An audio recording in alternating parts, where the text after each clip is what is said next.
5, 6 clear from Light Ranch and Kid to the inside of Hey Moon. Then we come to the white horse, Dr. Perry, to the inside of Stability. 13 covers them, and they approach the top of the stretch, chasing Bodie. Bodenheimer still leads it clearly. Philo Beto shoved on by a rider trying to sweep the double. St. Charles in the clear, 7 out of it. And after that, Light Ranch and Kid, and it's Bodenheimer leading it from Philo Beto, St. Charles, and Dr. Perry's closing fast on the inside, but it's going to be too late because Bodenheimer has run them into the ground, and Bodenheimer takes them gate to wire from an on-charging Dr. Perry. Tight photo for third, Stability, St. Charles.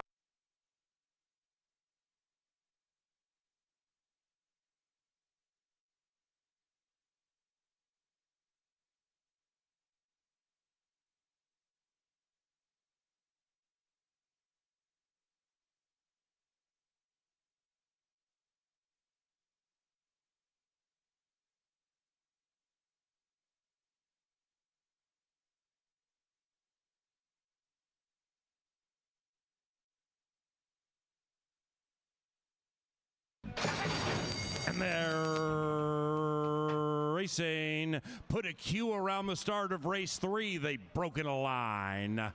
Nobody really keen to get on with that early lead. Atomic Habits flashes speed. So does Up on the Edge, who takes the lead. And Up on the Edge at 4 to 5 grabs the lead as they corner.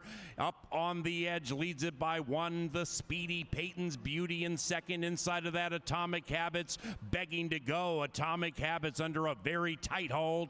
2.5 lengths from the lead, and about the same margin clear from Connectable. That one has been passed by Angela's Party Girl, who's on the move. Angela's Party Girl, 2.5 to 1. Then we come way back to True Myth, who's in last, but only 9 lengths from front to back, and they're chasing Harry and the favored Up on the Edge, who strides away by 2.5.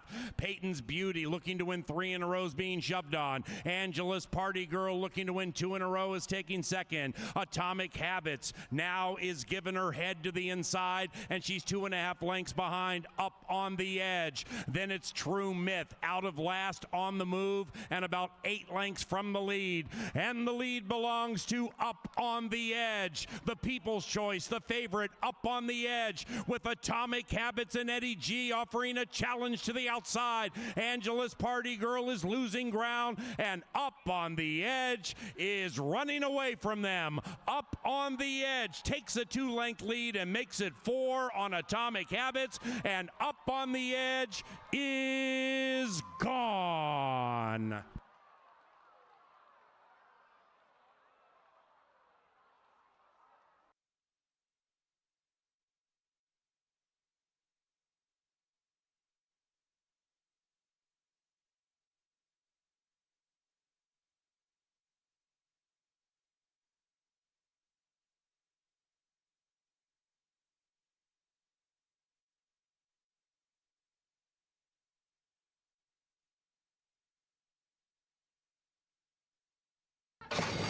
And they're racing. And Boss Down popped nicely, but not as well as Catrick, who grabs the lead at 8 to 1. Behind that one is Star Mission. Then we come to Jetstream to the outside of Mr. Insensitive. Waka Waka, 8 lengths from the lead, and a good 6 clear from the gray. Run, Bryce, run. And the one in last is the late running Score McCoy, already far out of it. They corner, and Catrick has the lead. It's Catrick by 1. In second, Star Mission by half. Boss Down tucked neatly to the inside. 6 lengths behind that, Mr. Insensitive to the inside of Jetstream. Then we come to Waka Waka, now 12 lengths from the front and about 2.5 clear from Run, Bryce, run. And Score McCoy is still 15, 16 lengths from the lead and is favored at 9 to 5. Into the far turn they travel, chasing Catrick, and it's Catrick at 8 to 1, trying to trigger an upset to start the pick 5. Catrick runs away by 2.5. Catrick, Boss Down is next to the inside of Star Mission. Mr. Insensitive, 7 out of it. Jetstream jumping up and down. Then it's Run Bryce Run. Waka Waka has tailed off and dropped back to last, overtaken by an on-charging Score McCoy. Meanwhile, Catrick continues to lead. Mr. Insensitive means business to the outside, and between them is Star Mission. Catrick finished. Mr. Insensitive at 2-1 saves his best for last. Mr. Insensitive by 2.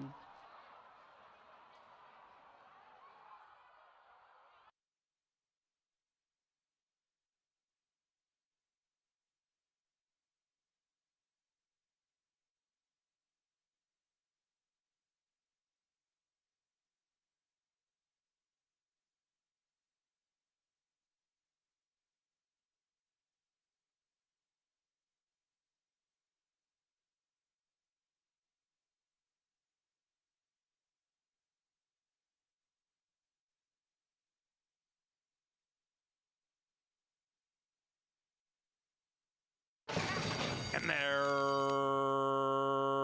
racing. That firster, Tequila Therapy, didn't know much about it and just started in last. Meanwhile, I'll Make Bank is rich with early speed. I'll Make Bank with a killer crossover gets down to the inside, leads it by 1. Special Agent Man is a firster with some speed, and between them, Paha Pesto Willie. That one is overtaken by Kingdom City, creeping up to the inside. Tequila Therapy, despite the bad start, has picked off runners 1 by 1, and Tequila Therapy at 7-1 on the move, but very wide. After that, we come back to Willie, who's dropping out quickly. Bears D is next to the inside of Heavenly Deacon. They're covered by 12 around about the quarter pole, and the hot favorite, I'll Make Bank, hoping not to go broke. Tequila Therapy now is in second, and right behind them we have Special Agent Man. Then trapped on the inside is Kingdom City. I'll Make Bank turns away Tequila Therapy and runs away and hides with a football field to go. I'll Make Bank gets all the riches in race 5.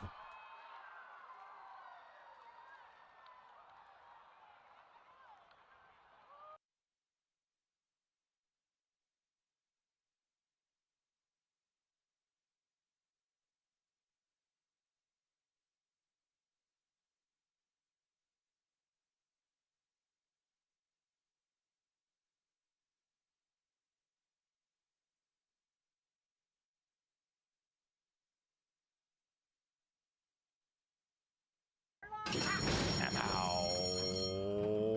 away they go. From the middle, Afjan outbreaks the field, tries to put that red shadow roll in front, but from the inside, Paparizzo, the veteran with that patented early speed, joined by Caught Off Guard at 6-5, quite spry in the early stages.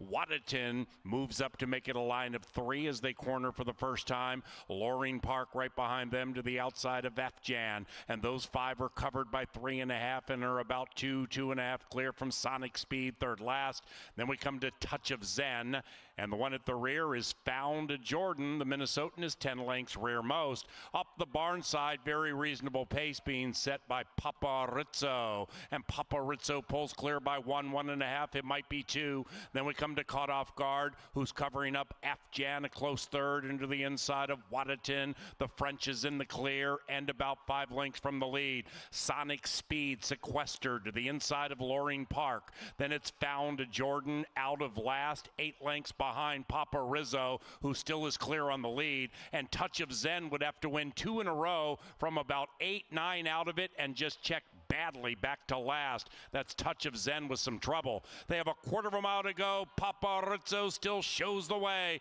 Outside of that, Caught Off Guard, blocked behind them is Afjan. Sonic Speed badly blocked.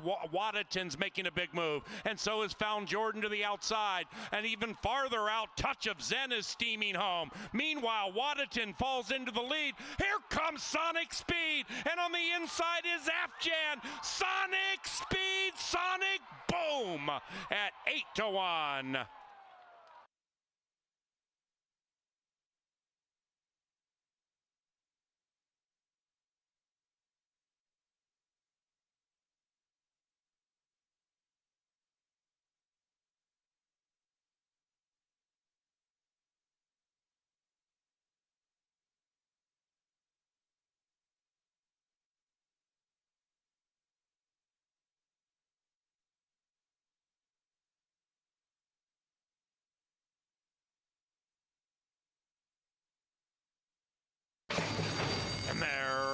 racing. Swift beginning for Toma Toto at 8-5, immediately in hand and in command. After that, the Irish, oh, great, at 25-1 to the outside of Pepperjack, who's 11-1. And they hit the first turn, chasing Toma Toto and Alonso Quinones. Toma Toto runs away by 2. After that, Heat and Reheat, about 5 out of it, and to the inside of the long shot, It's a Boy. Crafty King is second last, and the one at the rear is Hard Love. 9 covers them. They chase the 4. Toma Toto still keeping that red shadow roll in front. Toma Toto in the Q by 2. Oh, great, takes second and is on the move and cuts Toma Toto's lead to a half. Then it's Pepperjack to the inside third, 1.5 clear from It's a Boy. Behind them, Heat and Reheat sequestered, looking for the light of day. Outside of Heat and Reheat is Crafty King, now joined by Hard Love, way back to Markin Greeley, who's last. Markin Greeley last, and 13 lengths from it, Toma Toto. Toma Toto looking to take everything. Toma Toto, 1.5 now given his head. Pepperjack angles to the outside. Heat and Reheat closing through on the inside with the white blinkers. Far outside is It's a Boy. Behind them is Hard Love. And from the back of the pack, Crafty King into the final football field. Heat and Reheat is heating up. Pepperjack to the outside. And Hard Love aggressively splits them. Hard Love, 16-1. Hard Love the hard way.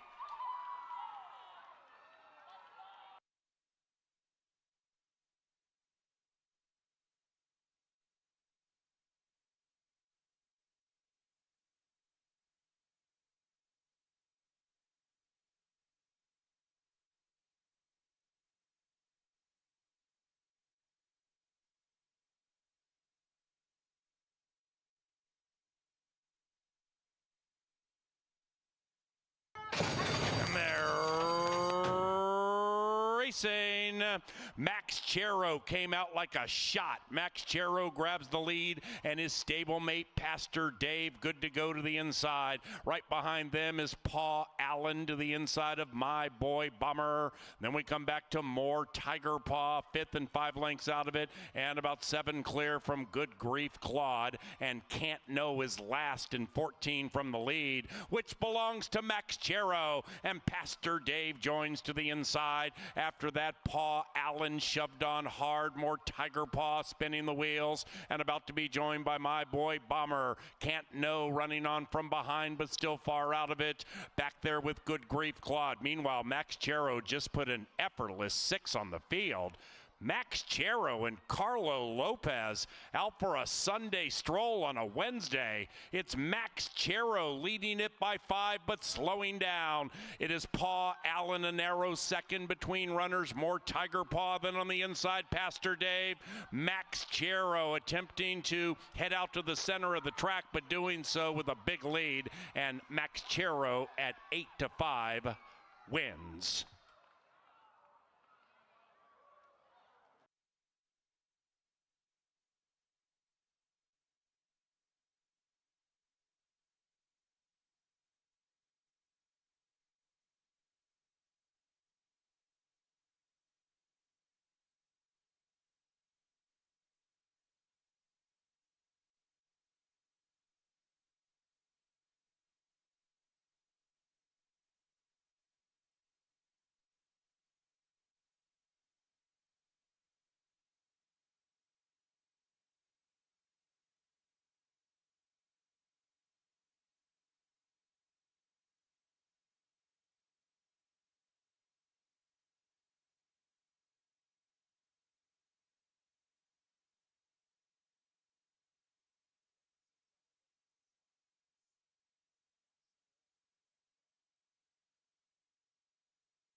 Good afternoon and welcome to racing from beautiful Canterbury Park here in Shakopee, Minnesota, where the main track tonight is listed at fast. The turf course is firm.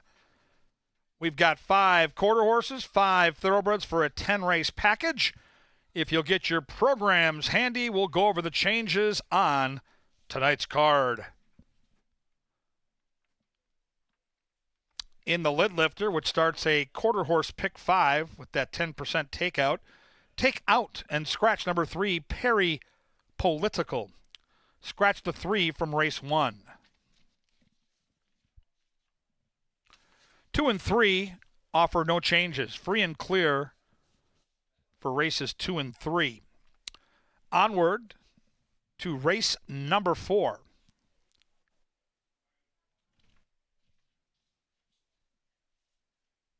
In our 4th event tonight, take out the 1, Bottoms Up.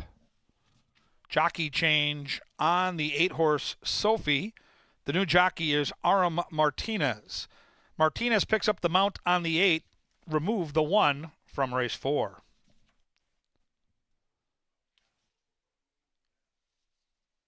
Race 5, just a jockey change on Jenny D, the 8. Make the jockey Aram Martinez. Martinez again in race 5 on that 8. Race 6 starts the thoroughbred late pick 5, 10% takeout. No changes in the 6th, no changes in the 7th, which starts the late pick 4. 6 and 7 are free and clear.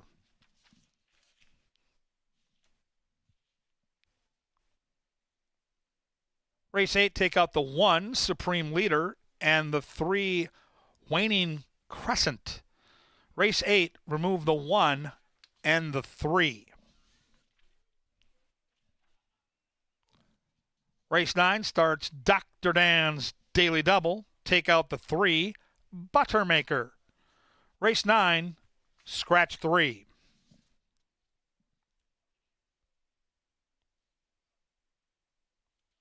And in the lucky last, which is race number 10, to close out that late pick 5, somewhere around 9:30 tonight, scratch number 5, Lori's Honor. Race 10, take out the 5. Here comes your race preview. It's Today at the Races. It stars Angela Herman and Jeff Bidet, and it's headed your way next.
Good evening. Welcome to Canterbury Park. This is Today at the Races. We're in the First Bet studio. I'm Jeff. This is Angela Herman. She's a third of the STEAM team. That also includes Paul Allen and Kevin Gorg. And all three are here tonight. It's going to be a fantastic night, Angela, because it's $2 night. It is. It's $2 night. I mean, you know that already. If you're here, you know, you got in the door for cheap. You might have got one of those $2 beers already. You can get 2 for $1 hot dogs. You can get a soda if you're not in the mood for a beer quite yet. All of that to save your money for a bit of bankroll for the races that we have coming tonight. And there's 10 of them to be exact on this $2 Thursday, but you can see it all behind us. There's the specials all night long. Hard to find a place where you can spend that little and get that much in the Twin Cities. It's fantastic. This is the best value south of the river. And we're starting out with the best races tonight, too. 5 quarter horse races, and I think they are fantastic. More on that later. Let's get people caught up here on the jockey and trainer standings. Yeah, the lead extended again. It's now out to 15. Harry had a very nice night last night. He has been our leading rider through most of the meet, and he is now again 15 in front of the rest. But no slouches in any of these really underneath. I mean, you see a few rotations back and forth, but it has been a very similar leaderboard throughout any of this. And remember, we are going to have 5 thoroughbred races tonight, so not quite as much room for things to shake up either in that end of thing or the trainer's side of the standings, and that is the Loeffler leaderboard showing Jose Silva Jr. now in front by 3. I believe it was 2 yesterday, but we talk about this day in, day out. A lot can change very quickly. I have this barn making a couple moves. Cody Rosine maybe making his way up the standings. Same thing with Joel Burnt, but it's just been that kind of meet. We don't see a lot of movement in really either leaderboard. It's just the pack is staying together, especially with the trainers. All camps hurt for them. Absolutely. And here's a look at our quarter horse leaderboard because, as I said, we've got 5 of them. Alvadrez on top. He's doubled up Mark Jess, so he could win 1 or 2 tonight. That gets to be the puzzle because how many of the horses in the Northlands Futurity are trained by our leading trainer, Jason Olmsted? He might have 14 or 15 of the 24 horses. Well, right. And if you're qualifying for a race and you'd like to have a rider aboard that qualified the horse to ride it in the final, then you got to play a bit of jockey moving around, I suppose. It would be jockey chess, maybe. But you can see the riders that are in play up here. Armando rides a lot for Jason Olmsted, but you will see a lot of those names this evening in those trial races. Some full ones, some good ones, too, especially for the Northlands. You're going to see some very quick 2-year-olds this evening. Absolutely. Now, in quarter horse racing especially, also important in thoroughbred racing, but the starting gate, because you've got to get out of the gate, right? That gate pops open, and off you go. But why does it pop open? Do you know? I do. Why does the starting gate open? Well, I get the feeling we're about to get that explanation, so I won't ruin it. But there is a process behind it, and it certainly takes a lot of attention to detail to get all of the details right and being a very good starter, and we have one of the best. It's not magic, as I at first thought, but there's some science to it. And we've got Big O, Oscar Quiros. He's going to explain it. Watch this video. Hi, my name is Oscar Quiros. I'm the starter here at Canterbury Park, and today we're going to give you guys an inside look of how the starting gate operates. So this gate has got two different systems. It's got a magnet and a solenoid. There's 2 plates right up here. 2 magnetic plates that when the gate is cocked, it holds together. There's a pin that needs to be in when we're running off of the solenoid. This gate's got a transmitter, so it's used off of a remote. We don't use an actual cord and a button on this gate. And you basically interrupt the power on this, and then it'll kick the gate. So when you interrupt the power, and all the doors will come open. When the solenoid's running and that pin is in, it's actually a trunk latch from a '74 Chevy Nova that holds it together. And the back end has got a steering mechanism. The whole steering column of it is a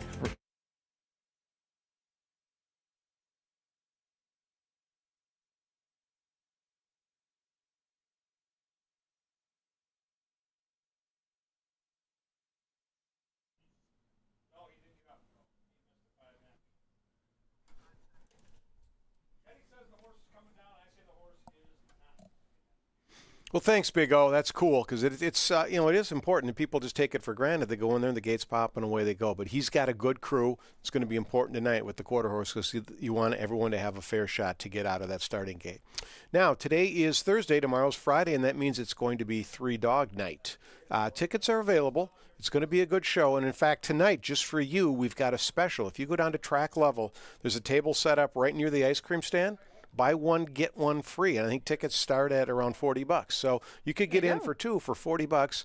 Hang out in the beer garden. It's a good time. The acoustically, it is the Sonics are pretty good, and 3-Dog Night is a very good band. Yeah. Then we come right back Saturday with a day that you love, Made in Minnesota, beer festival and racing. It's supposed to be beautiful tomorrow and for Saturday for this beer fest. And yes, it's Made in Minnesota night. What pairs better with horse racing than some crafty brews? And we have a lot of Minnesota brews that are going to be available for consumption. If you've never got a chance to go to a brewery, never tried any of the local stuff, you can here on Saturday. And that beer fest is going on all over the building, too. It's not just in one spot. So take a look around and explore some of the different options of Beer Fest. Make a little money for Beer Fest by betting on Made in Minnesota night. That is, of course, in conjunction with it, with the Minnesota Oaks and the Minnesota Derby being the highlight races of Saturday evening. The first of the two is the Minnesota Oaks. We just chatted a little bit more about this group. You know, you don't have a lot of two-turn experience, but you do have some on the turf. And some of those horses are going to be at prices, including Where's Maryland from Bruce Regan's stable, looking to win 2 in a row. You're right, and I think a closer might have a shot here because we know that you've got speed with Flatter Me Baby and Carson's Bay. Mm-hmm. Can they get the distance? Carson's Bay's tried to go distance. I was at the fairgrounds, and it didn't go so well. Against state breds, maybe she can, but if they hook up, here comes someone flying, and I know you think Where's Maryland's got a big shot. I do think she has a big shot. You know, turf to dirt, you just know that she can get the distance. We'll just see if she can do it faster than everybody else. In this race, the Derby, $75,000 purse. How do you beat Sushi Man? It's going to be difficult to beat Sushi Man, considering where he drew especially. He has just had quite the campaign this year, and it doesn't seem to matter to him. If he's, right on the lead, doesn't matter. If he's on the outside, if he's on the inside, he is just really developed into a true professional racehorse. And really, this is one of the last opportunities that these 3-year-olds have to face just each other. So you know that they're all going to be pretty well cranked for the task at hand, and the Derby is going to be another good race on Saturday evening. Absolutely. We start at 5 o'clock on Saturday. Now on Sunday, we have 1 o'clock racing. It's the Pepsi Family Day, and it also is something new we're going to try here, the world's largest call to the post. So I don't know if you play an instrument. I will be bringing my sousaphone, but okay. And how about you? What are you going to be using? The kazoo. You've heard me play it here in the press box. I'm practicing on the kazoo, but we're asking all musicians or even non-musicians, because we will provide a kazoo to you, to show up at the park. If you come in and bring an instrument, you'll get in for free. We're going to perform the world's largest call to the post with our champion bugler, Lynn Dykert. It's going to be a lot of fun. There's information online. You don't need to sign up, but you can let us know if you're coming, because it should be a lot of fun, and we're going to set a world record. Why not? Why wouldn't we? Well, we've also got another record in the building, but that one happens every live race night. That is our takeout. 10% takeout on the 50-cent pick 5, and there are 2 of them tonight. Jeff's absolute favorite wager of the year is our all-quarter horse 50-cent pick 5, and we get one of those starting in about 12 minutes, and then the last 5, all those thoroughbred races, are going to compose the second of our pick 5s, both of them 10% takeout, and Kevin's going to go through that sequence a little bit more pretty soon too, I believe, but we have, thoughts on the quarter horses, and there's that ticket that I put together. It's a $6 one. I want you to grade this one. You used to be a teacher, give it an A to F grade, because I got a couple of singles. And of course, the first one is Relentless Rocket. And then in race number 3, Ding Dang Dolce is my other single in the mix. But I really thought you could narrow down a lot of these trial races, just a couple of them for me in race number 2. And then when we get further into the Northlands trials, I thought they got a bit more contentious. So, I have McGregor on top, but I don't think that he's a slam dunk by any means in race number 4. And then in the 5th, if Hollywood doesn't win, just about anybody in there is going to be a good price. But Half a House was so impressive in breaking her maiden. I could not single Hollywood, and that's how we get that $6 ticket. Is it a pass? Is it a fail? What do you think? No, I think this is a good ticket, but then I also think if you got in for $2 and beers are $2, that and you're going to play a $6 ticket, you better hit the repeat button a few times and There you just go. crush this thing. But you're right. I mean, it's going to start here with Relentless Rocket, who is the best horse in this race. Now, there's 13 horses in these 2 trials, I believe. So, I don't think the goal isn't to win by a million lengths tonight. The goal is to win in a couple of weeks when they're running for $40,000 instead of 7. So I don't think that we're going to see Relentless Rocket's best effort tonight, but I think we'll see one that's good enough to win. That's fair. That's very fair. And, those are my thoughts on it, but a lot can happen in quarter horse races. Now, to give us the goods on how everybody's looking down there, the body language, and really the master of all things quarter horse racing here at Canterbury, Kevin Gorg is here to give us his thoughts on race number 1. Not sure I'm a quarter horse master, but I'm the master of my domain, and my domain revolves around this early pick 5. Looking forward to playing this quarter horse fiver with the 10% takeout. There's a look at the favorite, 6-5 on Relentless Rocket, and I'm with Jeff. This horse probably isn't going to fire out there with an A effort. They're going to have this horse sitting on go next time for the 40 large inside post. So Anja Single's a brave one. I'll say that. I would have to go 2 or 3 deep here. I think the 6 is a major player. Teddy P has been talking about El Conejo all day, and I get it. This 6 horse has loads of skill, in good form right now. Ran a really close second in the Bob Morehouse last time out. This Minnesota bred looks live to me. The 1 is the horse to beat. But in trials, you have to have a different psychology with how you handicap, especially these first 2 races, when even a B effort's going to get a lot of these top-level horses like Relentless Rocket through to the other side. The 4, who's on camera right now, also interests me. This will be the 3rd horse on my early pick 5 ticket. And, hasn't raced since October, but when they come back and they're trying to qualify for 40 large, they're probably going to be fully cranked. Let's be honest. When you're off the bench and you're only given a couple of workouts for a barn that we know is good in Tyler Stein's barn, I've got a feeling this 4 horse is going to outrun that 7-1. So I'm going to use all 3 horses in my top 3. I'm using the 1, the 4, and the 6. I think the 1 is the most likely winner, but before you run to the window to bet 7-5, understand that the goal here probably isn't to run their best race tonight. And then the 1's a wonderful horse. This horse has banked nearly $100,000. He's 3 for 3 on the Canterbury main track. He's a really, really nice horse. But they are pointing to the next race, not this one. So keep that in mind. And I think you're going to want a little depth on your ticket early. I've got singles later that I like. I'm going to single the 1 horse in race 3, just like Angela. And I am also going to single the 4 in race 5. So I'm going to spread a little bit in the first race and certainly in the 4th. I think the 4th race has some upset potential, and I am not singling the 6-5 here. I am definitely going to use my top 3 picks in this quarter horse qualifier, as we'll see if Relentless Rocket, even with just trying to get to the next side at 3 for 3 on this racetrack, can hold serve. Fun night of racing. We're going to test your handicapping skills. Lots of different horses, breeds, surfaces. We've got it all covered tonight. Long, short, dashes, qualifiers. Big events tonight at Canterbury. 10 races to devour, and it's all about ready to start. Pick 5 early, pick 5 late. Have the time of your life. Handicapping grid up on the board right now. Horses have left the walking ring. Soon the best bugler in North America, Sir Leonard Diker, with the call to the post. Welcome to racing from Canterbury Park.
Ladies and gentlemen, a late scratch in the second race. A scratch in race 2 being announced for the first time. In the second race, scratch number 4, Dashing Avery. Race 1, about a minute from now.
And now they've reached the starting gate. It is post time for the first race. Thursday night at Canterbury. Domestic tap beers, $2.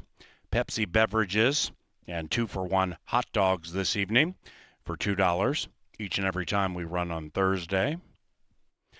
This is the first qualifying heat for the $42,300 Canterbury Park Quarter Horse Derby, to be run in a couple of weeks. So they're racing against the clock for qualification for the Big Spot Derby. And we have 2 of these. My favorite disco, Curly D, El Conejo, The Investment, The Last in Line, Relentless Rocket, the 1, heavily favored.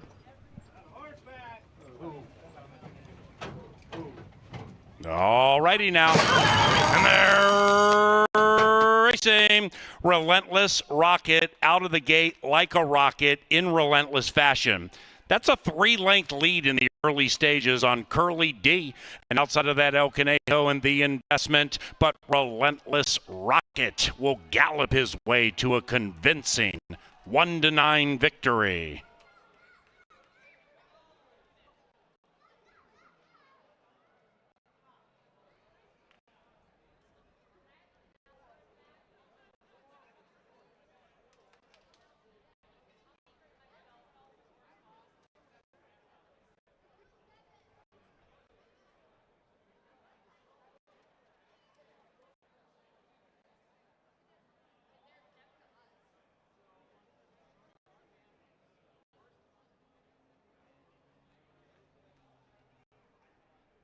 Number 1, Relentless Rocket in 2017 to 017, the target at which to shoot.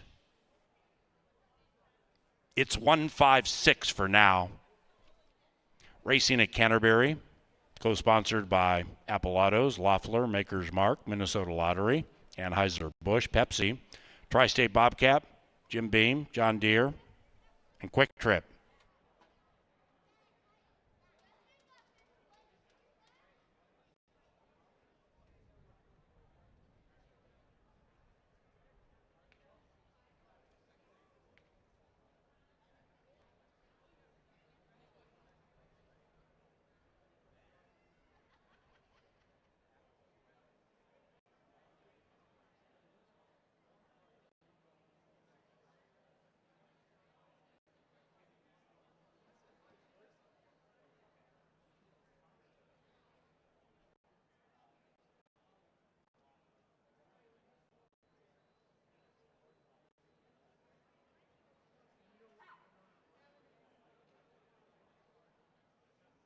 the investment, fourth.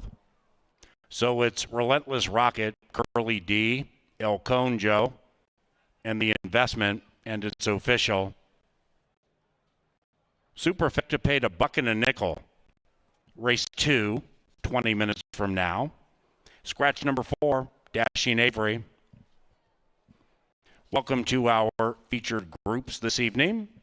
Those with Arco Companies, Intech Plastics, U.S. Bancorp Wealth Management, Bail Bonds Doctor, Allianz Family Night at the Track, Greystone Event, Comcast, and Yale Mechanical. Relentless Rocket paid $220, $210, $210, okay.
And the first into the circle, the impressive Relentless Rocket and Ramiro Garcia. The winning owner, Tom Maher, and the winning trainer, Jason Olmstead. 2017, the first of 2 times.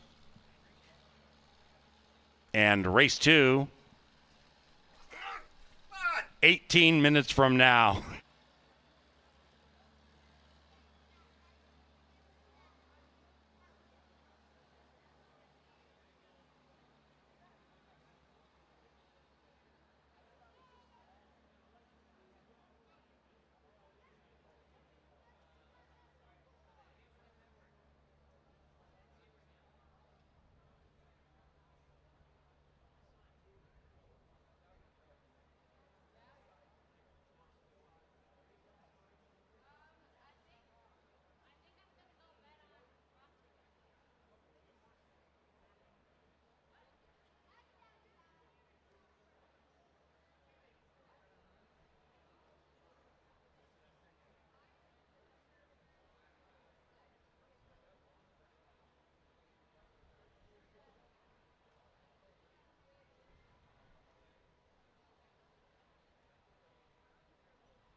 Racing. Relentless Rocket out of the gate like a rocket in relentless fashion. That's a 3-length lead in the early stages on Curly D. And outside of that, El Conejo and the investment. But Relentless Rocket will gallop his way to a convincing 1-9 victory.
Well, Relentless Rocket is aptly named, like a rocket ship in the first. Probably didn't even bring the A game and still holds on to win race 1 as a heavy favorite. So the pick 5 starts out in formful fashion. This is the second of those 2 qualifiers for that race. That's going to be worth over $40,000. We've got a scratch of the 4, and we've got a pretty balanced field. If you look at the early wagering, we're not going to see a 1-5 or 1-9 in this field. And we'll start with Delilah, who's a really nice Minnesota-bred 3-year-old filly. She's banked just almost $40,000 from only 8 starts, and she won last time as the favorite against Minnesota-bred Allowance Company. She's racing tonight, 3rd time off the layoff, and the inside post can be a problem for some, but she won from this inside spot last time out, so that really does give you some confidence that she is capable of running in this race and having some success. I think she'll have to give it her best shot, and I think people right now are betting accordingly. She looks good as they come out of the saddling area, and right now 3-1 is a pretty fair price on a Jason Olmstead trained horse. Everything Olmstead puts in the gate here, it seems like is firing. We saw that in race 1 as well. Number 2 is My Heart, My Destiny. The blinkers come on for Haley Hobbs. She's a sharp trainer too, so pay attention when you get a young horse with equipment change in play. 0 for 14's pesky, no doubt. Ran into some toughies down in Iowa the last couple times out. Number 3 is Venetian Cowgirl. This is Jeff Madey's tout and Paul Allen's tout, and this horse ships in from Remington. They run some big-time quarter horse racing down that way. Off since the end of May, so fresh for this. I like the workouts down in Iowa. Trainer looks solid. Horse looks good in the walking ring. If you like the 5 like I do, I think you really have to fear this 3. Might be an exacta backup ticket there in play. We'll see. Scratch the 4. I've been watching this 5 all the way through here from the time I got down here about 5 minutes ago, and she's been a real handful in the saddling area. Right now, though, she's settling in nicely. Quarter horses are a little bit more rambunctious sometimes than thoroughbreds. You get some of those gait issues, but Rampe Corazones is razor sharp. I mean, this horse has run 9 times, has been in the win contention 8 of the 9. I mean, 1 time missing the ticket. Last time out, a really nice win, albeit against probably a little softer. And I really like the way she's shown some maturity here in the walking ring. She was really a handful getting saddled, and she's still a handful out here, but she's a little more controlled. I would keep an eye on her, though, as they get to the track, and you don't want to waste your energy preparing for the race. You want to save it for when that bell rings. My best turned out in the paddock will go to number 6. I think the 6 looks beautiful down here. I didn't have this horse in my original top 3, but it is a Jason Olmstead charge, and it is a gorgeous-looking filly. Relentless Mogul, you get Garcia, you get a horse that's run slightly slower speed figures, but off the way she looks, I am absolutely going to throw this horse into my exacta boxes. I think the 6 makes the best impression down in the walking ring. Outside horses, 1 Prime Eagle, the 7, 3-year-old gelding, couple of wins, and a nice effort last time for Olmstead down in Iowa. Did the dirty work early, faded late, but now we're 2nd time off the bench and also looking very fit down here in the paddock area. It's a good race. It's a qualifying race. They're trying to get into a $40,000+ stakes event. It's race 2. It's 4 football fields. It's coming up, and it's coming at you in just 5 minutes. Don't get shut out.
He's Sir Leonard Dykert.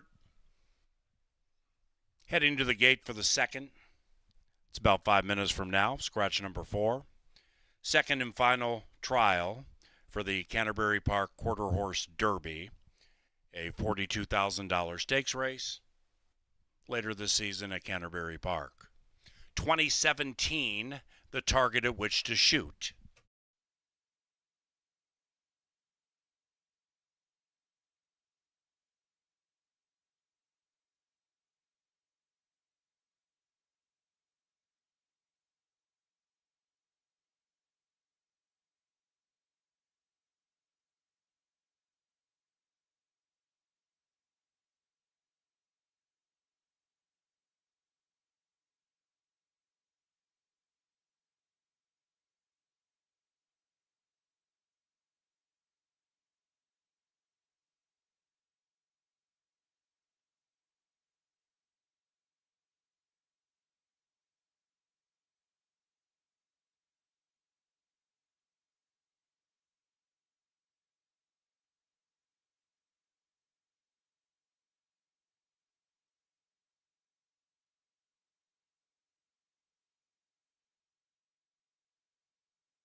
Hello from the winner's circle. Before we continue trial action, we're going to play a game down here called Prize Box Shuffle. It's kind of our version of Let's Make a Deal, and I've got a lucky contestant named Jared here to help me today. What you're going to do is you're going to pick one of these 3 boxes. You guys have any input on which one it is, you feel free to help him out, but you're going to go for the grand prize, so to speak. I won't tell you what's in there yet, but 1, 2, or 3 are all different size. Do you have a certain box that's caught your eye among these 3?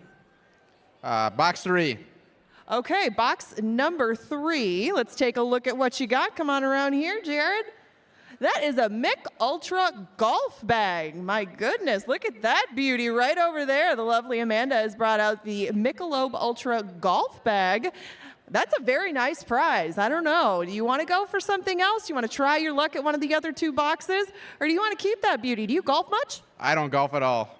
I guess that a Mick Ultra golf bag might not do you any good. Would you like to swap it for one other? Okay, you get one more choice. Which of these 2 boxes would you like to swap that beauty for? Box 1. Are you sure you want box 1? Are you sure you don't want box 1? Okay, you want box 1 first? We'll see what you didn't pick. Let's see what's under box number 2. That is a $25 chip to the casino. Uh-oh, I'm not sure what's under box number 1, but Jared wanted box number 1, and he's going to get it, by golly. What is under this first box? 2 for 1 hot dogs, Jared. Well done. Beautiful. Give him a round of applause if you want one of these. You traded for those, but hey, if you don't golf, this is a perfect prize. Thanks for playing, Jared. Good job. Race number 2 is coming at you shortly.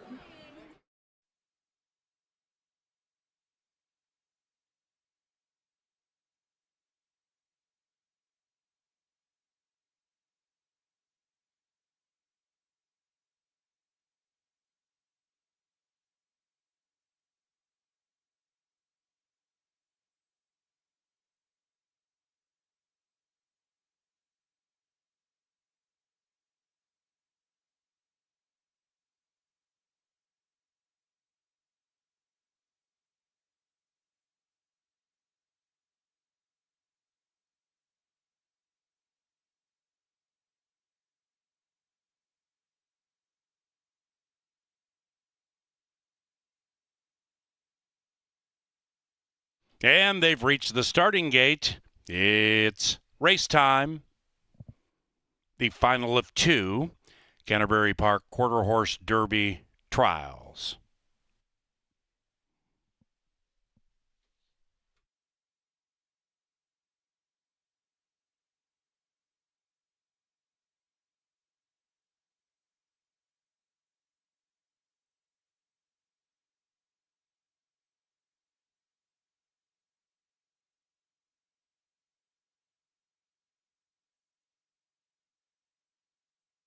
It is now race time.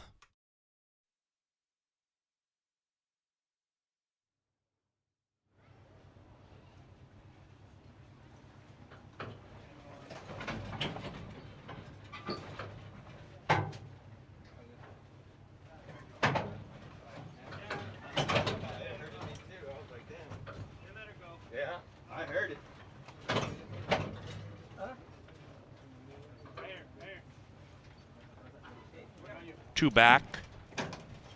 Venetian Cowgirl, 3-1.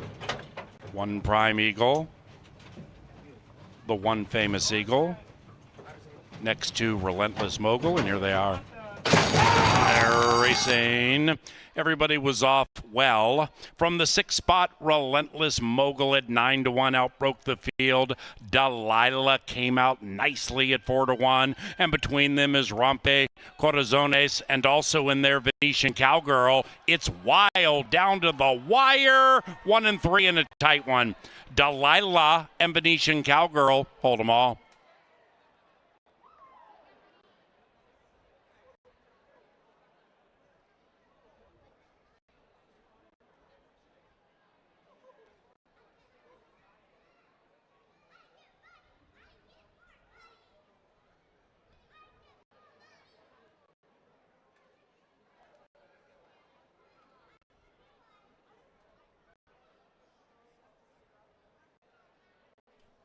One and 3 locked up at the wire. Stand by.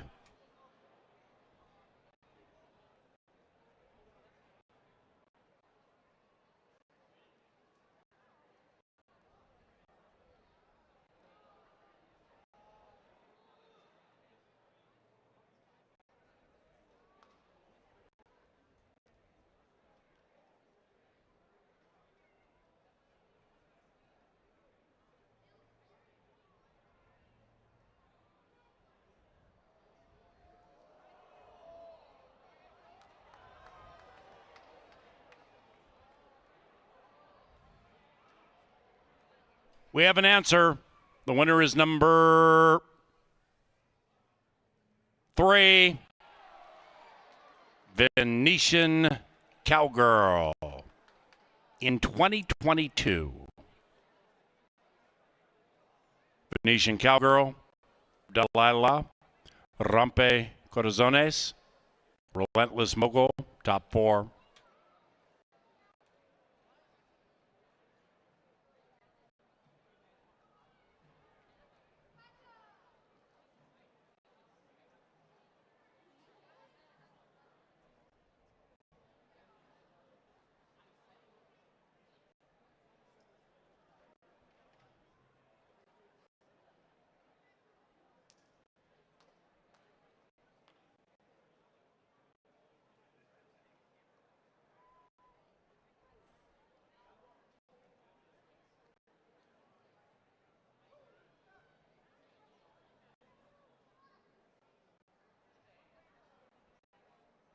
And the second race is official.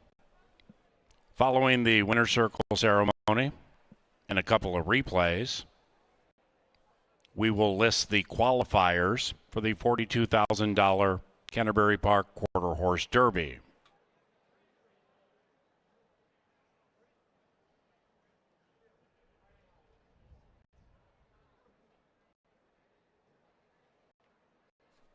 Now, with the third race in just 20 minutes, we begin the Northlands Futurity Trials. And over the course of the next 3 races, a bevy of quarter horses will be racing against the clock to qualify for the $71,300 Northlands Futurity.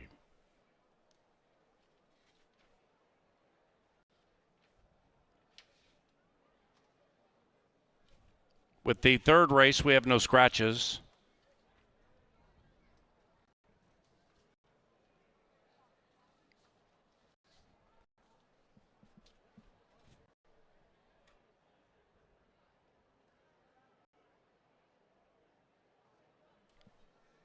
This filly is heading to the Canterbury Park Quarter Horse Derby. She is Venetian Cowgirl and Miguel Ramirez. The winning owner, Carl Marlowe, and the winning trainer, Fernando Ivan Manriquez.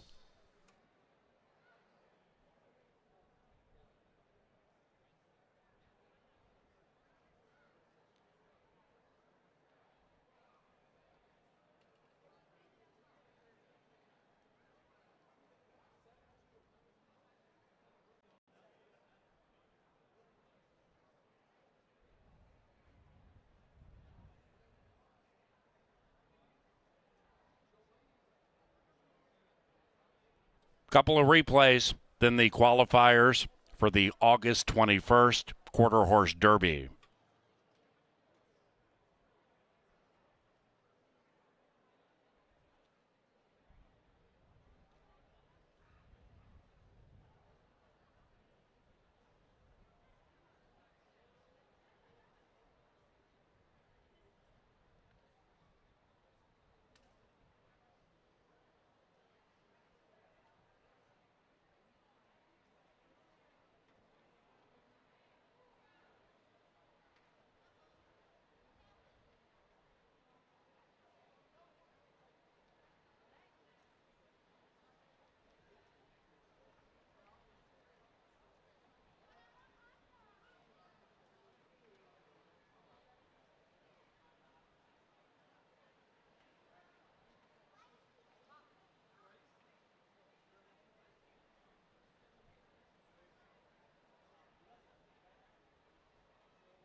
Racing.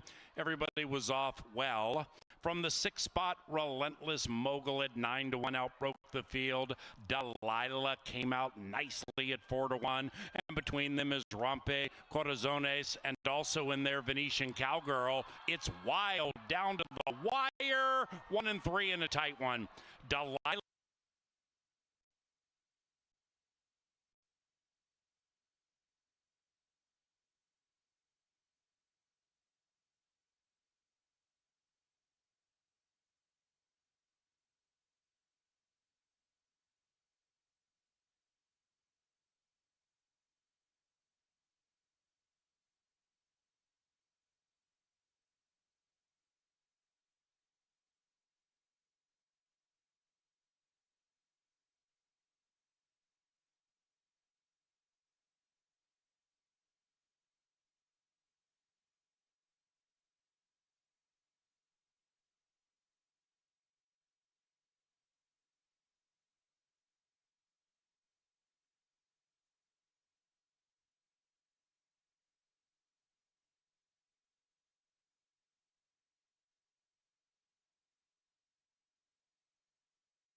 Here come the qualifiers. Relentless Rocket, 21.78. Top time, August 21st, 42K.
Yeah, things a little bit sped up, and we are running the quarter horse races early now. Those first two trials are complete. You saw the list of qualifiers, and now we go on to Northlands Futurity Trials. That's going to be our next 3 races. So we bring out 2-year-olds. That's going to bring a whole new batch of elements into this. And if you have never come down to the paddock and watched horses walk around and get saddled up or seen anything like this, this might be a good time because you're going to want to gauge these horses' behavior because not many of them have a ton of experience. And with 2-year-olds, they can grow up very quickly. So you want to see how they're maybe maturing and growing into the race horses that they are. Ding Dang Dolce is going to be my top pick in here. All 3 of us like Ding Dang Dolce off his first 4 races, and they were nice. At Remington Park, he became a graded stakes horse after blowing a field away on the outside in his maiden win. I mean, you might think, yeah, that's a good position for a 2-year-old to be in, but he backed that up big time in a pair of grade 3 stakes. Both of those were against Oklahoma breds. Any horse that beat him, including JC the Hitman and Godspeed, are really, really nice 2-year-olds. You can judge him by the company he keeps. You can judge him by the way he runs. You can judge him by appearance, which is very impressive down here. All of that points to him for me, and he's going to be my top pick at 2-1. Kindling right next door is one of the Olmsted trainees, and Kindling won a race 2 back to break her maiden in a futurity trial. That was for the NQHRA Futurity, which a few of these do exit. Kindling was 5th that day. She kind of ran an even 5th, but her 3rd race, her maiden victory, was a big improvement. She was in a little bit less traffic, but she was also in a smaller field. So we'll see how she fares against this bigger group today, as she is down in the inside once again against the horse that just beat her last time around in the MQHRA Futurity. That's your favorite, Tio. He just walks by me right now. He was the neck victor that day at 19-1. You're not going to get nearly that price today. He's currently on the board at 4-1, but certainly seems to be a gelding that's heading in the right direction. And your favorite, Tio, finished off that race very gamely. Even though he got up early, he still held on nicely when some horses were coming at him to his outside, including Hollywood, a horse who will probably go off favored in our 5th race today. Your favorite, Tio, held up very well. And again, I would say probably 7-2, 4-1 is about the best you're going to get on him. Now, Spicy Cartel just behind him, another Olmsted trainee, just broke her maiden last out. And boy, was that a turnaround. From start number 1 to start number 2, she broke a lot better that day. She beat that group very handily. She did beat a repeat winner in This Eagle Can Rock, and that filly was the big favorite that night. Spicy Cartel won at 8-1. She is showing a little bit of spice down here in the walking ring, but nothing unmanageable for a 2-year-old. She is currently 5-1. He's all that, 7-1 on the board. Jason Olmsted trains the 4th place finisher from the aforementioned MQHRA Futurity. He's all that, really didn't lose ground. He really didn't pick up a lot of ground. He's just kind of hanging in there. He usually breaks very well, though. So if you are a fan of his, you're going to want to watch him out of the gate because that's usually where he's his strongest. I don't know if he's all that can handle all of this competition, but he's very usable in the exotics at 7-1. Enemy 1, 2, 3 right next door. Tyler Stein has a 2-for-2 filly that is run against maidens and allowance horses. A lot of these have dipped their toes into stakes company. This is going to be her first try at that, and this will be her first trial race. But boy, the way she finished off those first 2, this was probably due in start number 3, and this one is currently a little bit of an overlay at 4-1. 13-1 on the outside too. GFR I'm Done Gone just took a little spin towards us. He is very much on his toes for start number 4. His second start was the best of them, but the other 2, nothing to write home about because he broke a little bit slower. You're going to want to keep an eye on him and see if he calms down when he gets out to the track, as he is, again, a little spunky out here in the walking ring. Can you hear me now? Just left. This is start number 5 for this gray filly on the outside. At least she'll be able to stay out of traffic troubles, but she's another one that hasn't been that fleet of foot out of the gate, and that is not something you can afford to give away in a talented group like this. This 3rd race, again, is the first of the 3 Northlands Futurity Trials, going 350 yards. Win, play, show, exacta try, super, double, and pick 3 wagering, all on the table. You got 7 minutes to put together those bets. In the meantime, never fear, a power play is coming soon from Kevin Gorg. Right now, the Xfinity call to the post takes him out to the track.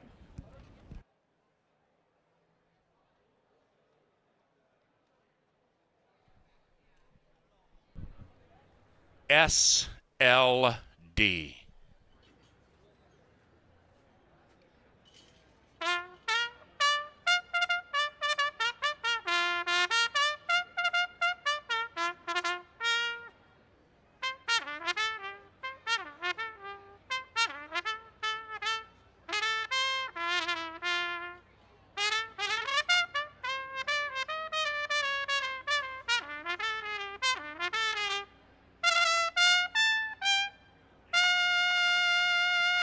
The Northlands Futurity is August 21st. It has a purse of $71,000 and change. The next 3 races, these quarter horses are qualifying via time for the big spot Northlands. And the first is 5 minutes from now.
Welcome upstairs to the Press Box TV studio. Tri-State Bobcat, terrific sponsor of our power play. We try to isolate a horse on the card, look for some value, try to get us a winner. Race 7, number 6 is Soundtrack, might be a new turf specialist.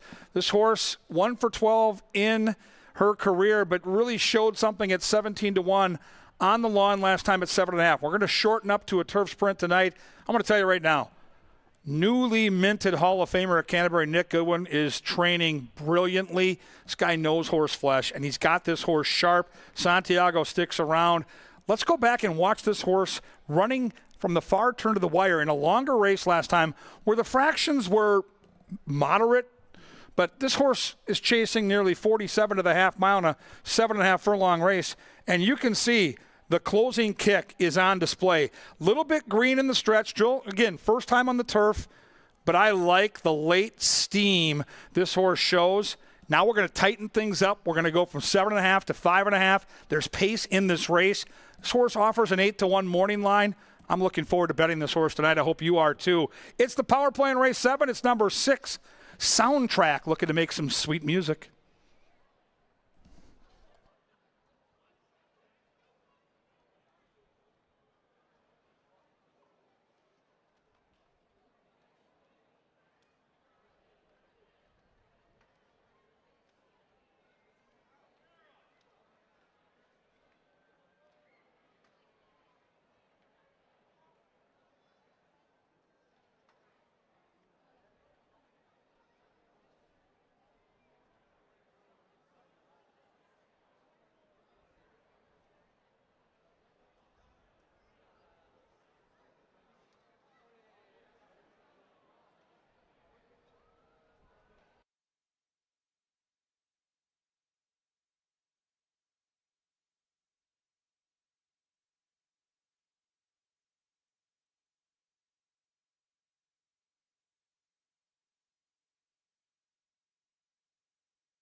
And they've reached the starting gate. It is now post time for the third and the first qualifier for the $71,000 Northlands Futurity. Spicy Cartel to the middle. Ding Dang Dolce, 5-2. NME 1-2-3, 2-1. Can you hear me now? Last in line.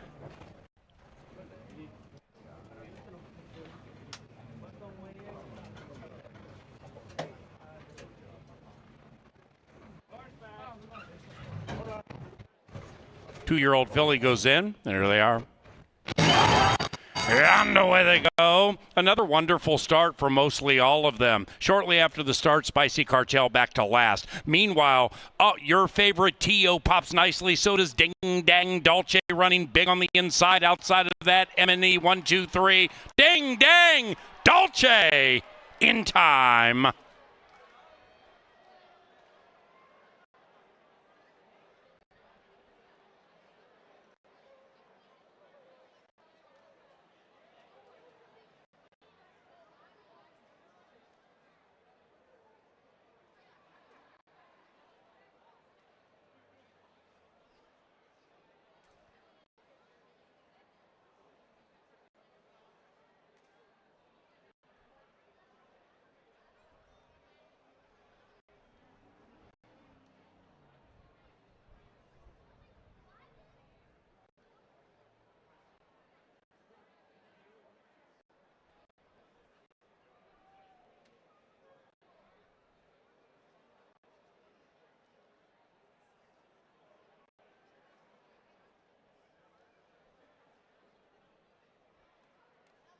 Photo finish.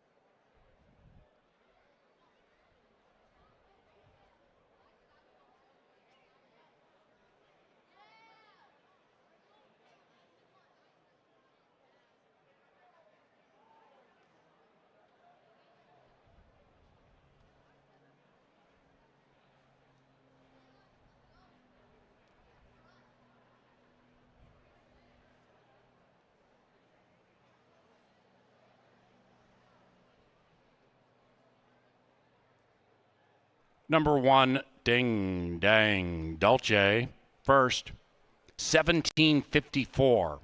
The first top qualifying time, 1:3.62.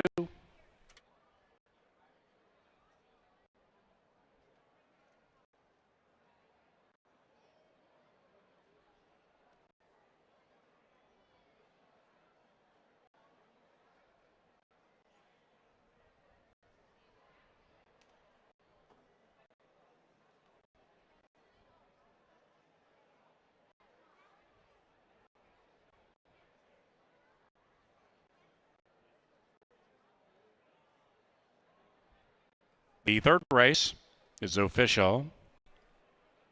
The fourth is the second of three Northlands trials. Scratch number 1, bottoms up. And number 8, Sophie, is picked up by Aram Martinez. And race 4 is just 20 minutes from now.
Race number 4 is provided by Jim Beam Bourbon, elegant, smooth, refined.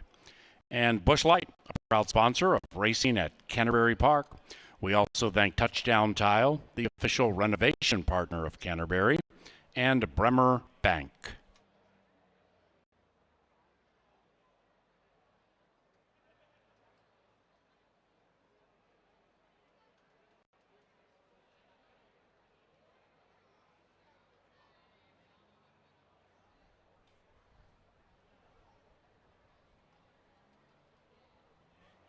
And the winner finds the circle.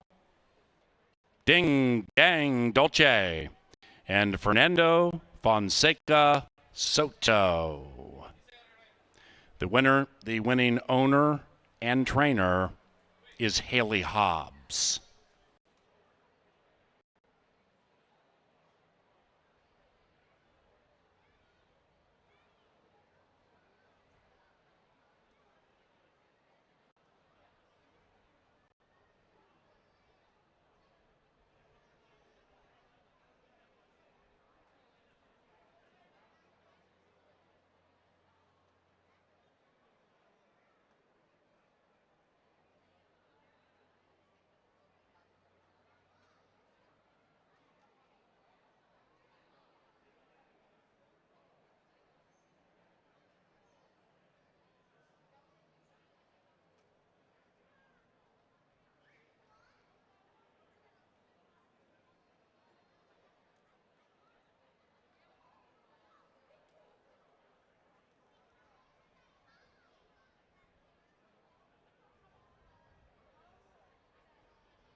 And away they go. Another wonderful start for mostly all of them. Shortly after the start, Spicy Cartel back to last. Meanwhile, your favorite T.O. pops nicely. So does Ding Dang Dolce running big on the inside. Outside of that, Emily 1, 2, 3. Ding Dang Dolce in time.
Well, the excitement is building with races 3, 4, and 5 as these horses try to qualify for the Northlands Futurity, which will be worth in excess of $70,000.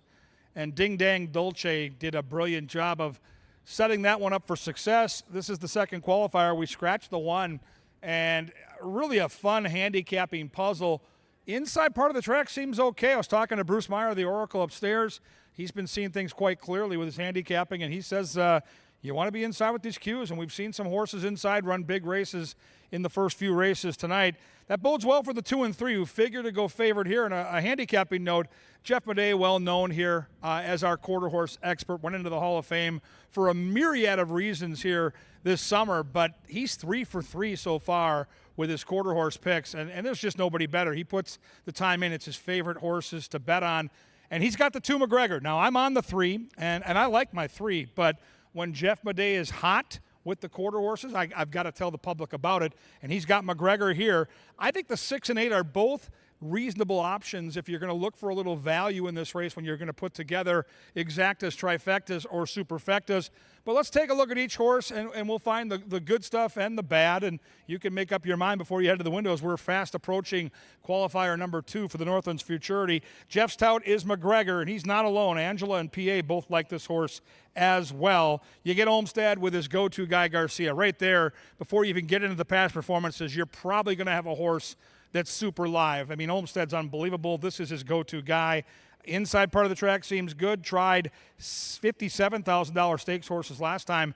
Was a little fractious at the gate, so pay attention when the horses come out of the saddling area and walk around. And then also, as you're getting into the window, keep an eye on your television monitors. Our TV crew here does an outstanding job of showing the horses up to post time. And if you have a horse like McGregor that's going to take money here and was fractious last time at the gate, you're going to want to keep an eye on that one as post time approaches. My pick is the 3, Relentless Effort.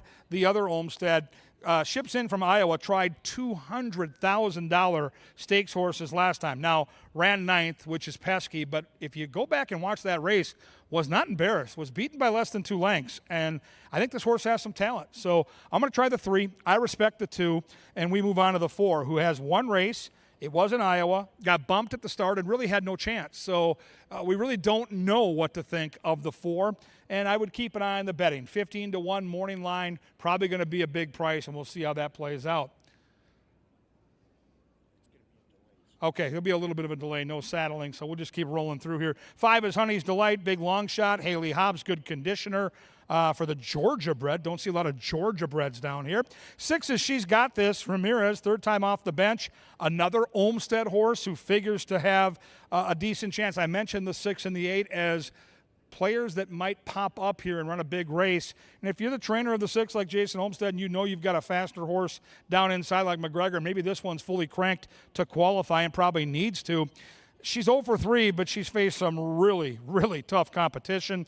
7, DG Isa Spicy Ivory. 2 starts, a nice 3rd last time at 24-1, so rounding into form. And I do think the 8's a player here. This is the outside horse for Olmsted. Martinez takes the mount. Ran 3rd in a stakes race in career start number 2. This is career start number 4. And if that outside post, you have less of a chance for the horse to get bounced around like a ping pong ball. So you can see the numbers on the clock. You can see the odds. There's going to be a shorter post parade. We're just slightly delayed in the saddling area. Just do note that with the larger crowd on hand here, you may want to make your bets early, and you can always adjust if you don't like the way the horses are warming up. Race number 4, another trial race. This is the second of 3 for the Northlands Futurity, and a race worth over $70,000. We're scheduled to be at race time in 5 minutes, so get your bets in right now, and do note it'll be a shorter post parade to the gate. Good luck, everybody.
And they've reached the starting gate for race number 4, the Hashimoto.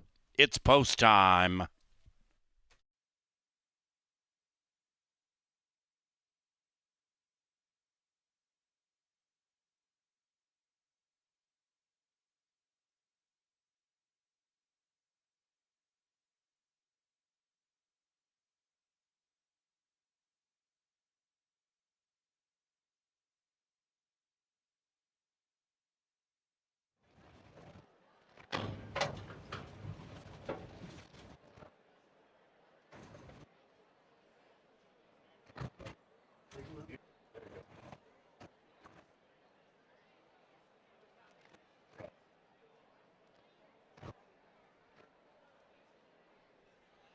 To back.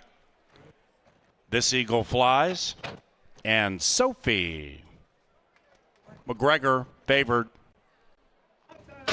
And they're racing. It's got some consternation between 5, 4, and 3. McGregor popped like a good thing. Outside of that, she's got this. Here comes Sophie. Sophie, the white horse, surging on the outside. 2 and 8 to the line together. McGregor wins at 4-5.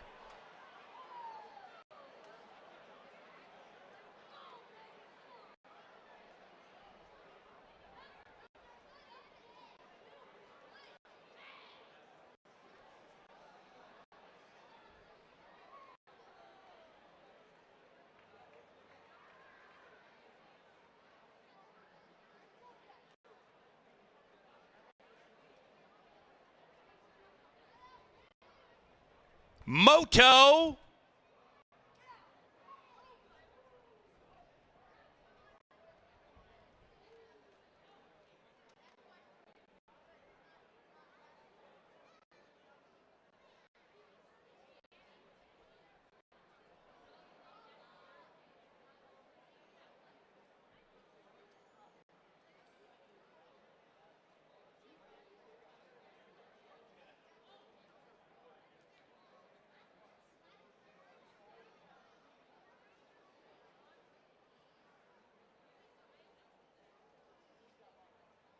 Result of the Moto shows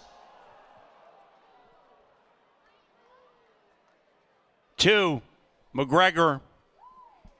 It's a 2.867. 2.867. Trainer swept the try.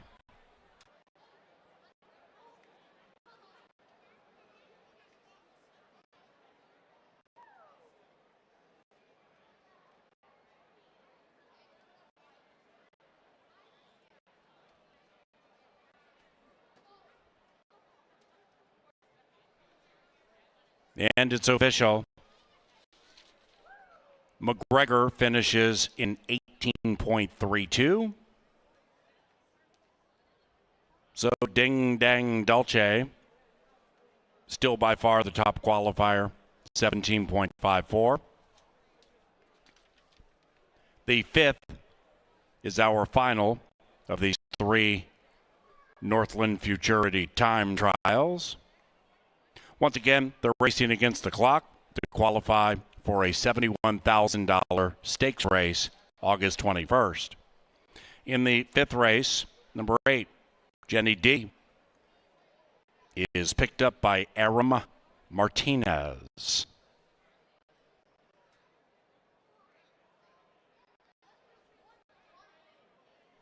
Race 5 is provided by Pepsi. That's our official soft drink provider. And by John Deere. Nothing runs like a deer.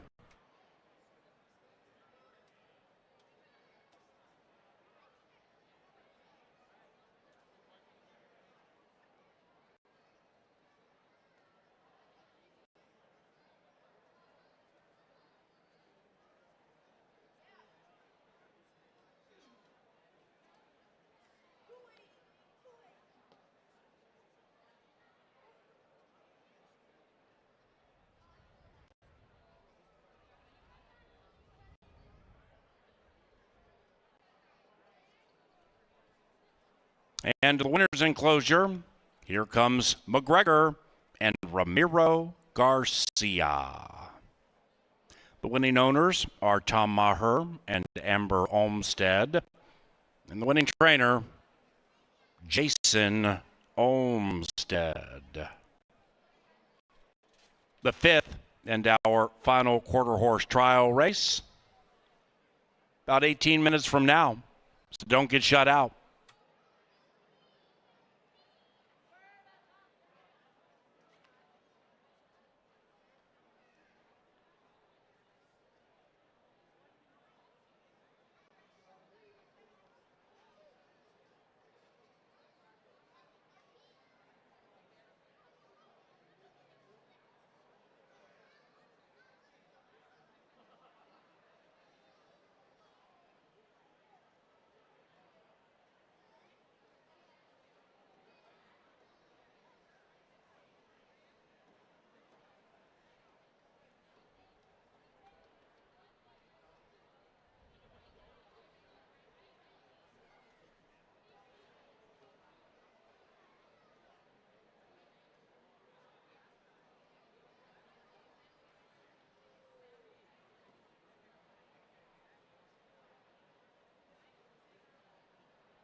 They're racing. It's got some consternation between 5, 4, and 3. McGregor popped like a good thing. Outside of that, she's got this. Here comes Sophie. Sophie, the white horse, surging on the outside. 2 and 8 to the line together. McGregor wins at 4 to 5.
racing.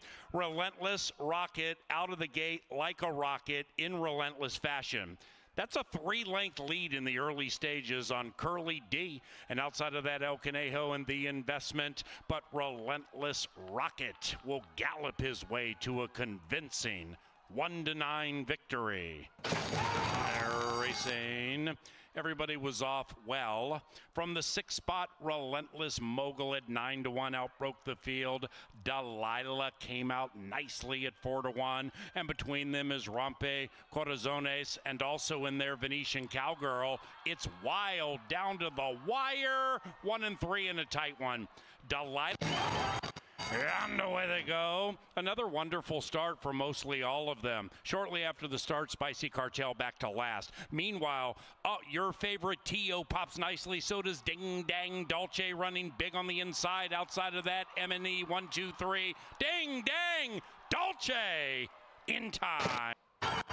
They're racing. It's got some consternation between 5, 4, and 3. McGregor popped like a good thing. Outside of that, she's got this. Here comes Sophie. Sophie, the white horse, surging on the outside. 2 and 8 to the line together. McGregor wins at 4-5.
Welcome back to the paddock with Angela Herman. I'm Kevin Gorg. We get set for a pick 5 closer, and the ticket that this young lady dispersed for the public before race 1 was a $6 ticket, Angela.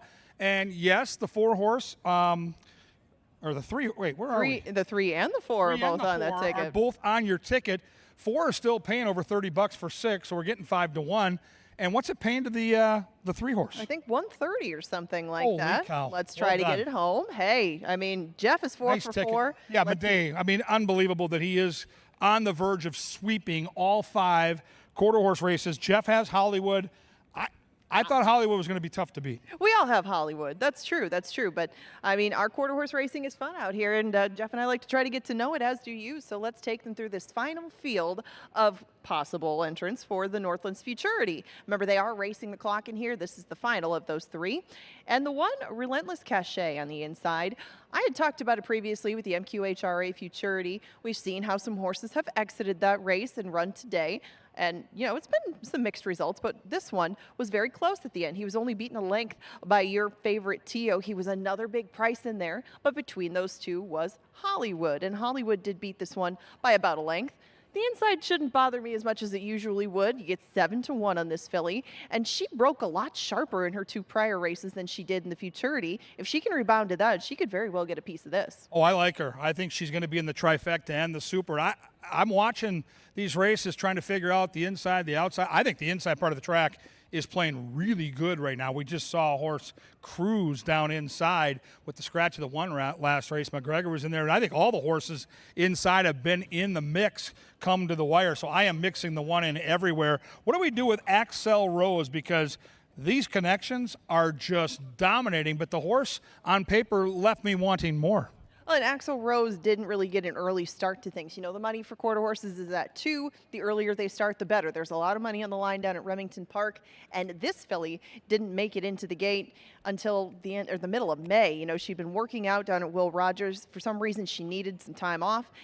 I don't know, just with Axel Rose being a maiden still at this point with 1 second place finish to her name, and we just saw the horse that beat her last time, Enemy 123, come back to get defeated. I don't know. I'm going to see if I can get a little bit bigger price than 8-1 and maybe see if this filly doesn't develop a little bit more down the road. 3's taking some money. Her name is Half a House. Angela would love this horse to win for the pick 4. We love cheering for Vic Hansen. Honestly, one of the nicest human beings you ever want to come in contact with at the racetrack. His go-to guy is in the saddle. They won together last time. I think the horse has a big shot, but I really want to get your impressions physically here in the paddock and on paper. Hollywood, the 4, Angela. Oh, she's a pretty little thing, isn't she? She's She bouncing is. around on her toes. I mean, I still got to compliment Half a House, too. Wow. I mean, she's a solidly built little thing, but Hollywood is prancing around a bit more. You know, she's a pretty sorrel filly, and Hollywood started off with a bang in her racing career. She was 2 for 2 before tasting defeat last time. She was odds on. She only lost by a neck, and, you know, she broke very well that day. She outfinished everybody but the winner. I don't take much away from Hollywood in defeat that day. You're just not going to get much of a price on her for the time being, and right now the price is 6-5. My price horse is right next door. I think the 5 can draft right off of Hollywood, and I think the Minnesota bred can play. I'm a huge fan of Haley Hobbs. This horse went down to Iowa. I thought had a really rough trip last time. Last time we saw this horse at Canterbury, ran a really good second. I think this horse is playable in the tries and supers, Ange, at 7-1. Well, and he broke a little bit better at Prairie Meadows than he did when he was up here. And if he hadn't broke slow that day, he might have caught Holy Dynasty on the line. That was a very good race on his part. Political Ivy right next door is getting a little bit warm down here. It's been a hot night. It's been a very humid night. But this one has come close with no cigar in her first 3 starts. Last time around, I mean, she ran fine, but maybe the rail didn't help. Rowdy, the 7, didn't show much on debut, but did throw the head back and was ranked. So you can draw a line through that. If you want to give good connections, another shot. And then on the outside, you never want to sleep on the other Olmsted. What do you think of Jenny D? Jenny D does get a rider change in here. Note that Aram Martinez will be aboard her. And in her first start, she was pretty green. Last time I thought that maybe she should fix some of those things, but she wandered out. She kept drifting last time around, too. I don't love the outside draw for a horse that does that kind of thing. Last chance for romance for these horses trying to qualify for a stakes race worth over $70,000. We got a great field for you here. 350 yards. If you like Hollywood, maybe you key that one over some long shots, or maybe you get brave and try to beat Jeff Bidet as the Hall of Famers on the verge of sweeping the 5-race quarter horse production, and he's got the 4 on top. So we are about to maybe witness history. Good luck to Jeff Bidet. Good luck to you. 1 more quarter horse race and 5 wonderful thoroughbred races on the back end. And don't forget the pick 5 with those thoroughbreds starts next race in race 6. Good luck, everybody.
Onto the racetrack now for the 5th, number 8, Johnny D. Make that Jenny D. Is ridden by Aram Martinez.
Hello from the winner's circle. Before we get to this final Northlands Futurity trial, we're going to have a quick horseshoe pitch. And we're going to test the luck of our contestant, Andrew. He's going to have a couple of opportunities to throw a horseshoe and try to get a ringer right down there on that post. If he gets a ringer, you get $100. If you touch the post, you'll get a daily double. You ready to take a pitch? All right, whenever you're ready, throw that horseshoe.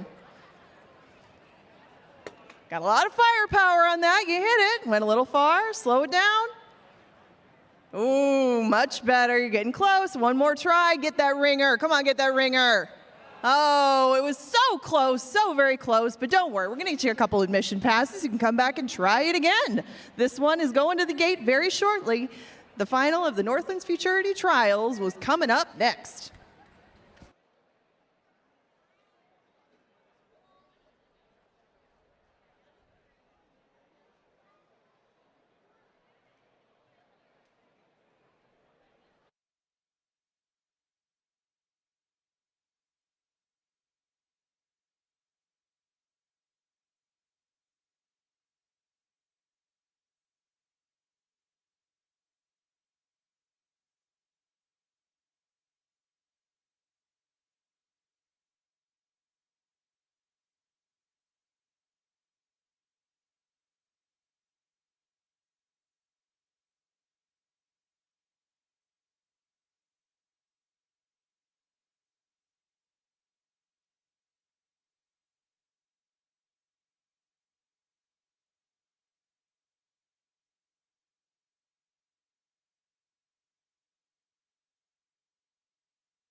It is now race time. Into the gate for the fifth, the final Northland Futurity trial. Half a house right next to Excel Rose and Relentless Cachet. Hollywood, that's the 4-5 favorite.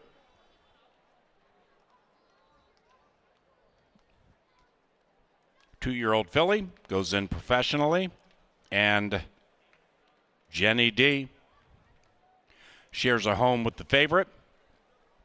8 in the gate. Here come the 2-year-olds. And the racing, slow beginning for Axel Rose, good beginning for Relentless Cachet, and Hollywood is looking to get the spotlight. Outside of that, Del Cartel. Far outside is Jenny D. It's Hollywood. Hollywood prevails 4-7.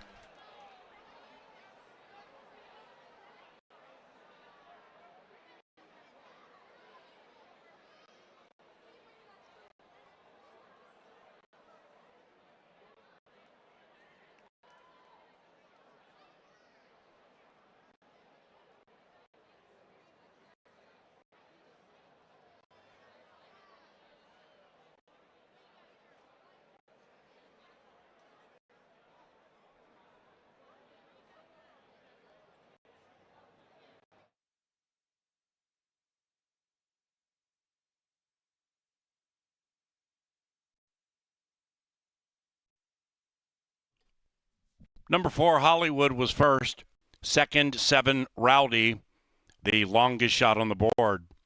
Third, 3, Half a House. And fourth, 1, Relentless Cachet.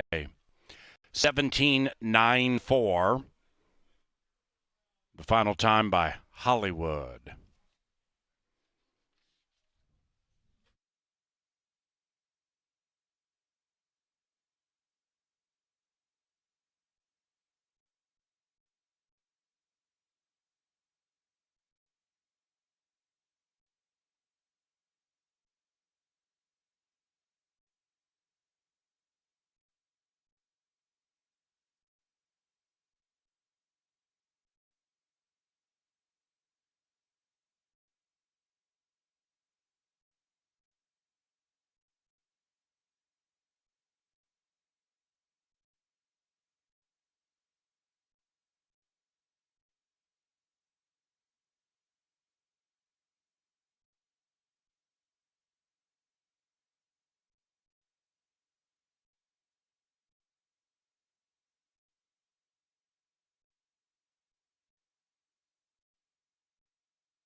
Race 5 is official. Pick 4 paid 15 and change. The first pick 5 today, $31.55. The trifecta paid $166.80. It was chalk all odds. Race number 6 begins the thoroughbred portion of the equation, and we have a pick 5 to commemorate it. 50-cent pick 5 wagering on races 6 through 10. Firm turf course for race number 6. That rail's 30 out. No scratches. We thank Kim Crawford Wines, Hormel, and Tri-State Bobcat. Turf time 20 minutes from now.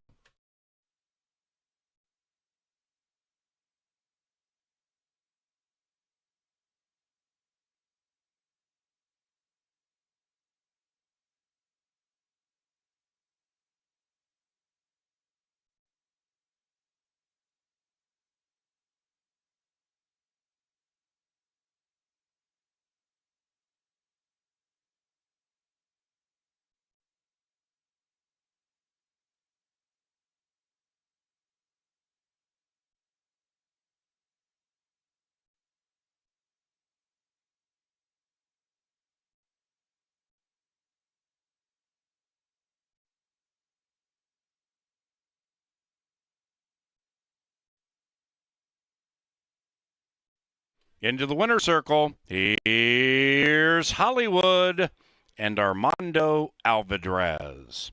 The winning owners are Tom and Bill Maher, and the winning trainer is Jason Olmstead. Couple of replays, then the qualifiers for the Northlands Futurity, a $71,000 quarter horse stakes race, 2 weeks from tonight.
gate. Here come the 2-year-olds.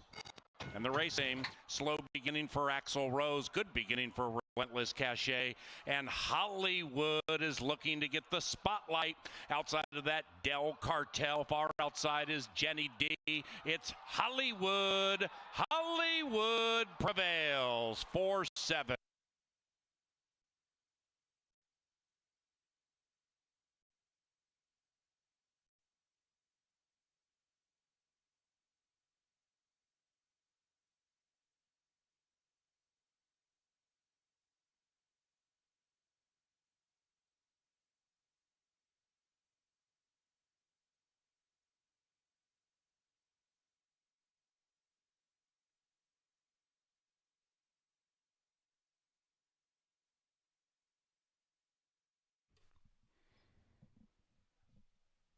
Here come the Northlands names.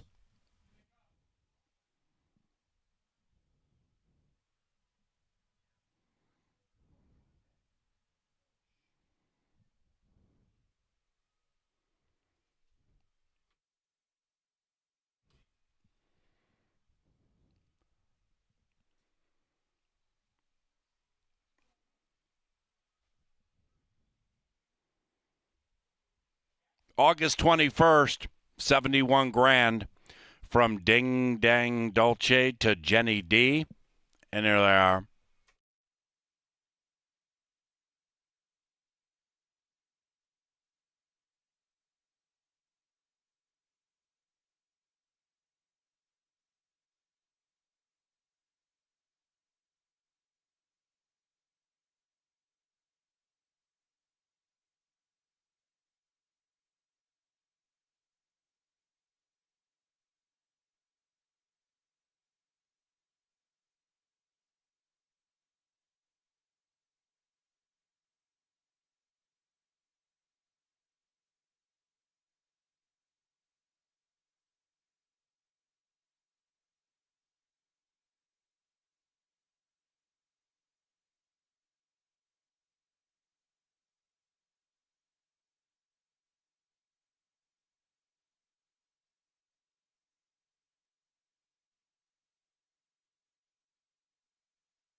We've reached the second half of the card now that quarter horses have concluded, so it's time to start a new Pick 5. Remember, that's a 10% takeout Pick 5, and it starts off in 14 minutes with the thoroughbred side of things.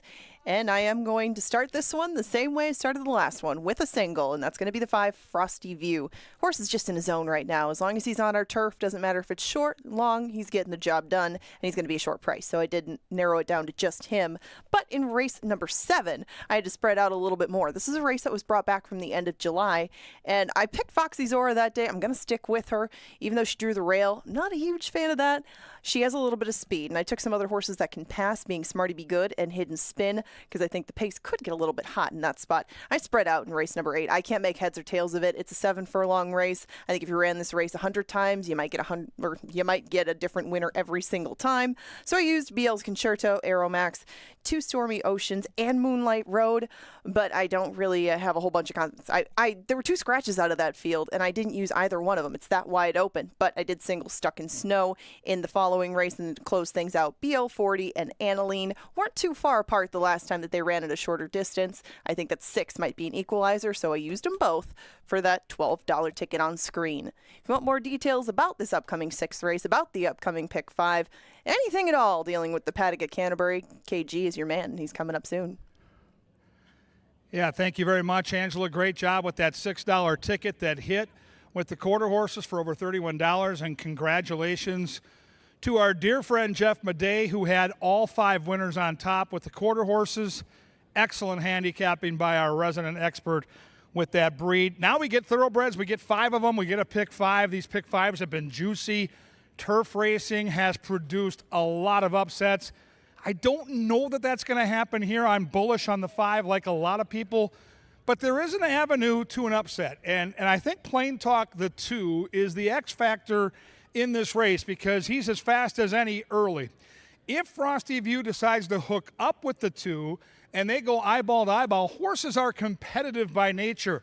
And when they duel on the front, sometimes they can be vulnerable late. And I do think the 3, Chromed Impulse, is a very dangerous horse if that scenario plays out. So again, I probably single the 5 on my main ticket, but there will be a ticket I have that includes the 3, Chromed Impulse. Let's take a look at this smallish field. There's lots of talent signed on.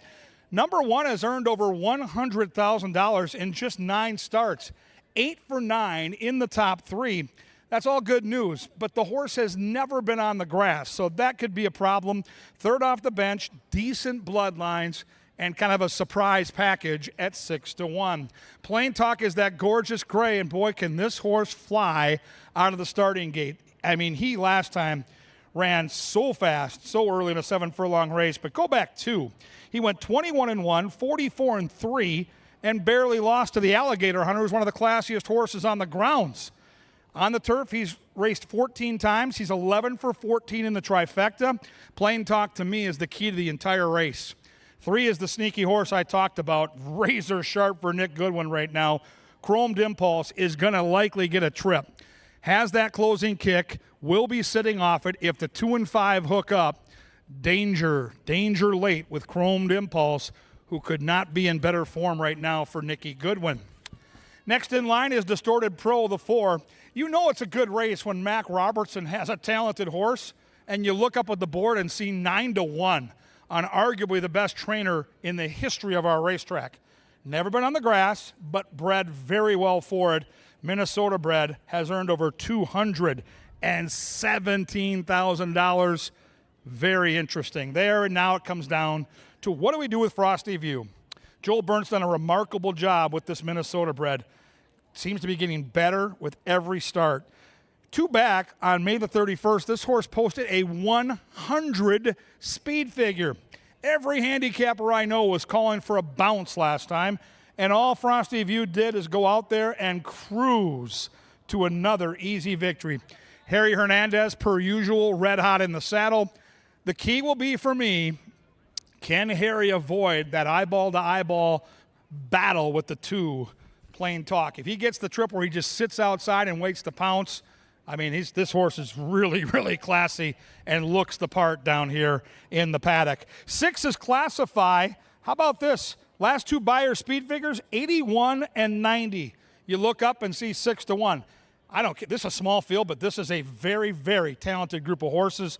Classify figures to get that outside press and pounce trip. It's another horse trained by Mac Robertson. And the Connections thought enough of this horse to go down to Oaklawn Park in April and claim it for $62,500. Beautiful horse flesh down here in the walking ring. Excellent looking coat on Classify, who also is making his turf debut. A 5-pack on the turf, traveling 5 furlongs, and 5 must be our lucky number because this starts the all-thoroughbred late pick 5. Pick 5 time at Canterbury. Ooh, the handicappers are all aboard. They're all aboard the Frosty View train. We'll see what happens. 4 to 5. Who do you like? Get your tickets in right now. Race number 6 coming up. Race number 6 coming at you. Race number 6 next.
Heading to the turf course for race number 6, beginning a pick 5. Only 50 cents. Pick the winners of races 6 through 10. Hit that pick 5. Use as many or as few in each leg as you desire. The turf course is firm. The rail is at 30. 5 minutes.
As we prepare for a pick 5 anew, I'm going to talk about a horse that you might want to add in last minute if you don't already have her in there.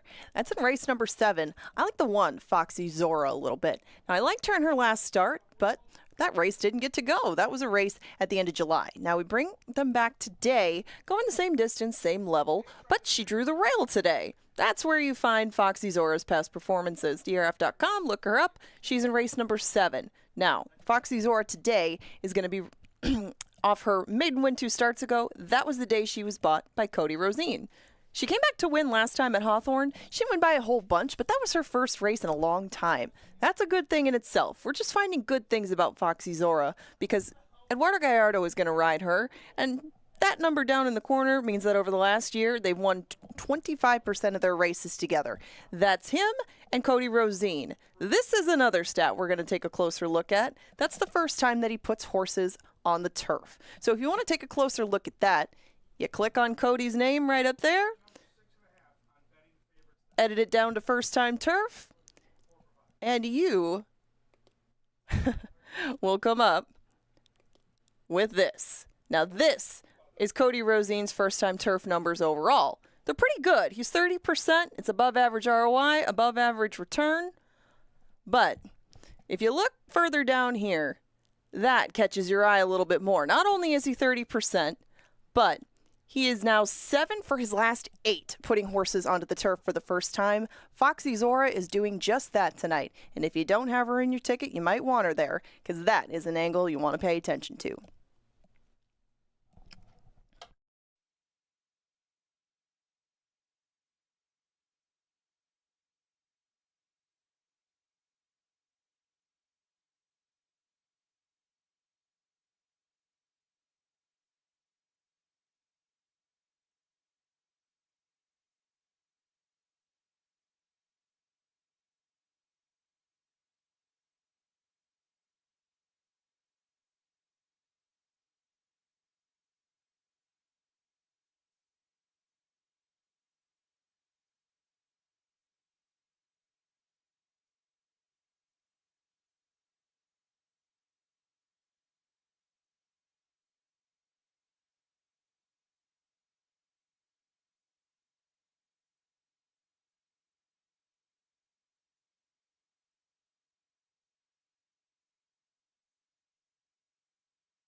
And the runners are arriving at the starting gate. It's post time. Into the gate they go for race number 6, the first of 5 consecutive thoroughbred races.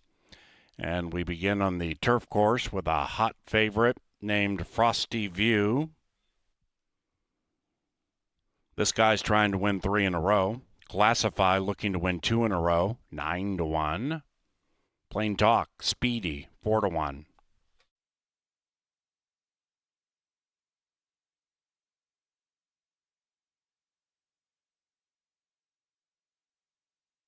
And they're moving him.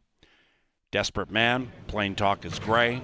Chromed Impulse, had a nice season. Frosty View. And Classify, last in.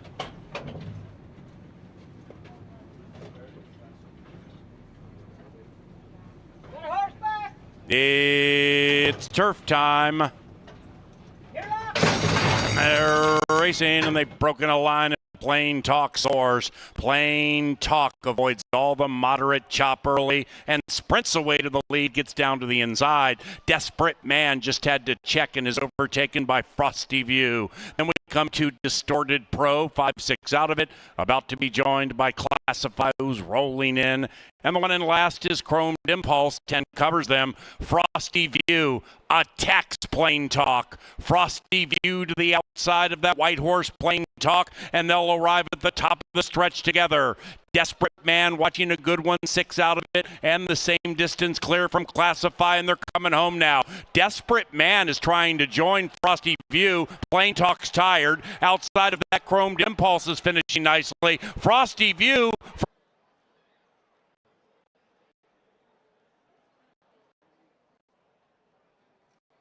Turf course upset. Chromed Impulse 8-1. It's 3-5-1-2. 55-33. Fast Final Desperate Man galloped out of that mishap, okay, and has been detained by one of our outriders.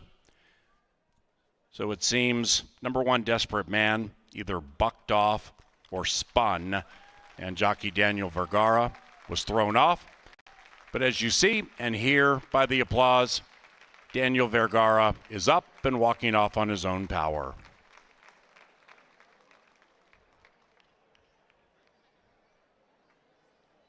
3-5-1-2.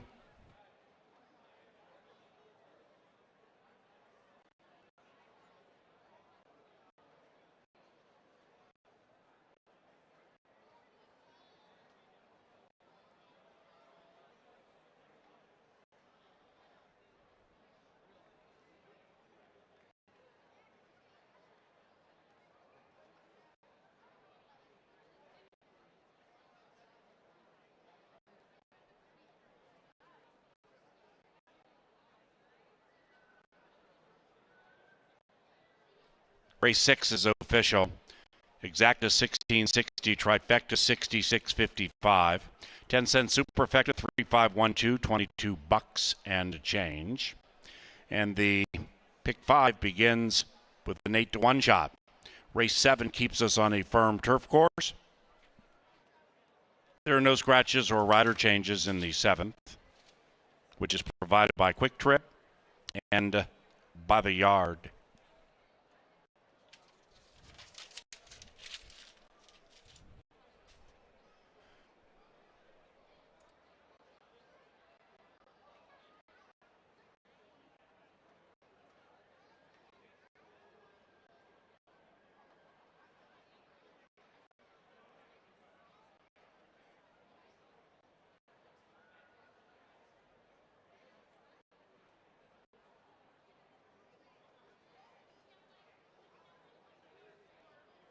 And in front of us now, with the outrider, the horse, Desperate Man. He's okay.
Into the winner's enclosure, it is Chromed Impulse and Betty Jo Williams.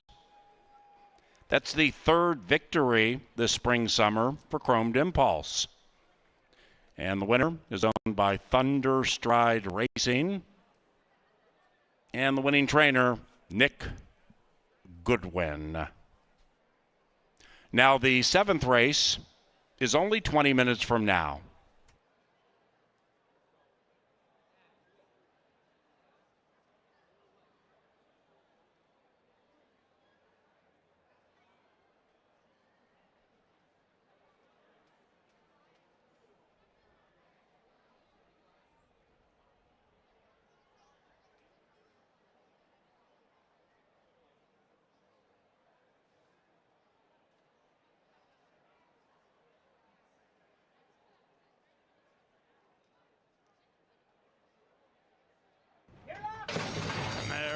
Racing, and they've broken a line, and Plain Talk soars. Plain Talk avoids all the moderate chop early and sprints away to the lead, gets down to the inside.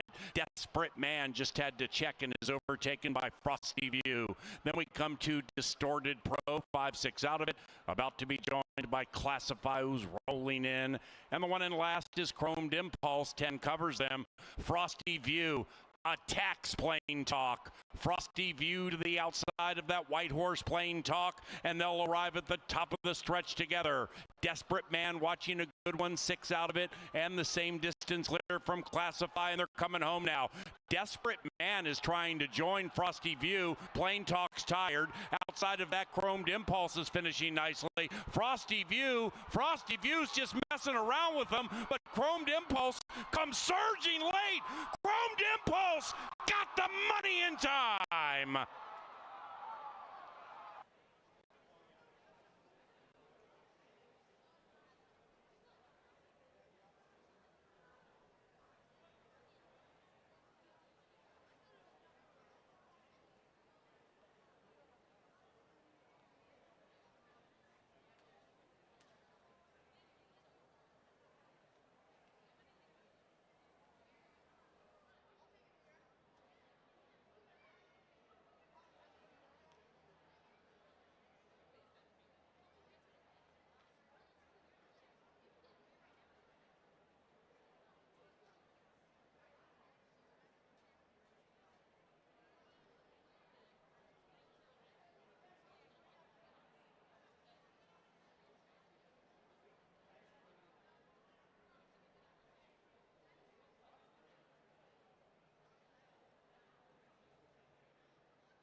Angela Herman, Kevin Gorg joining you from the paddock. One of the best betting races on paper of the night. The pick 5 starts with a big upset.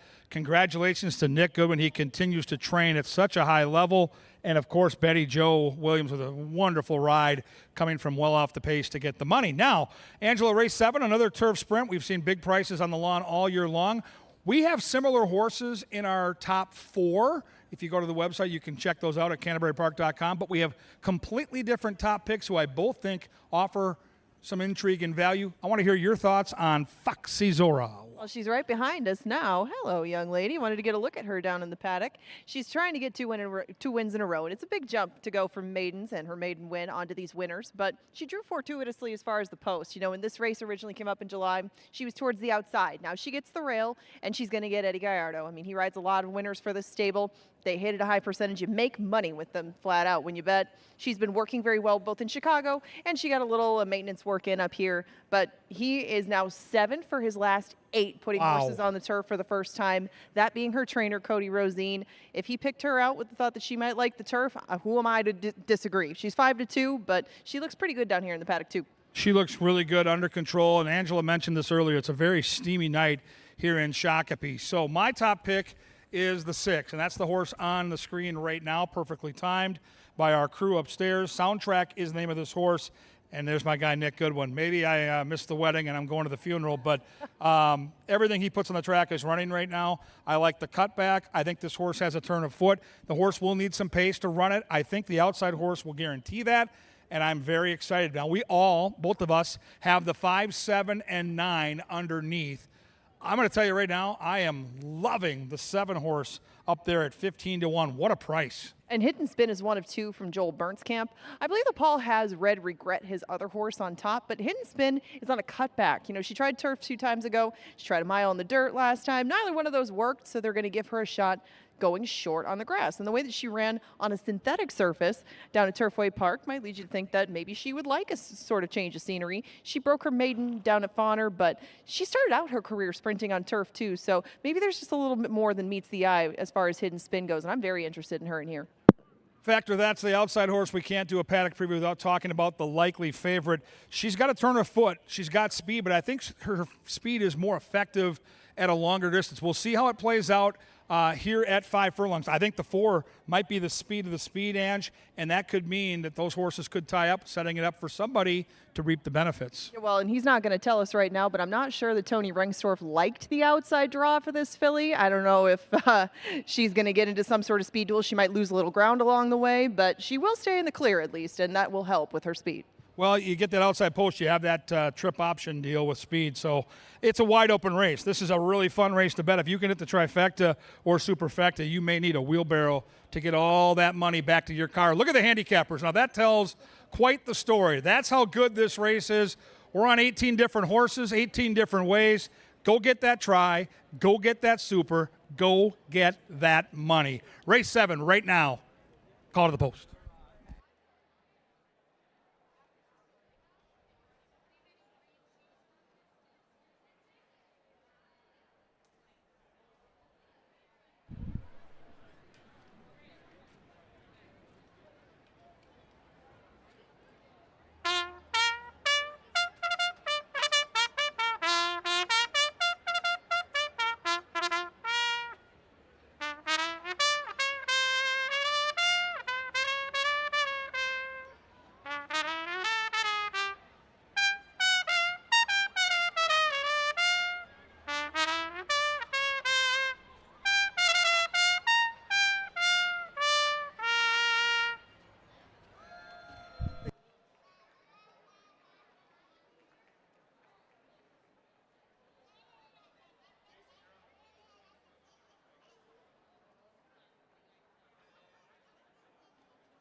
All right, Canterbury faithful, we have the dinosaurs assembled.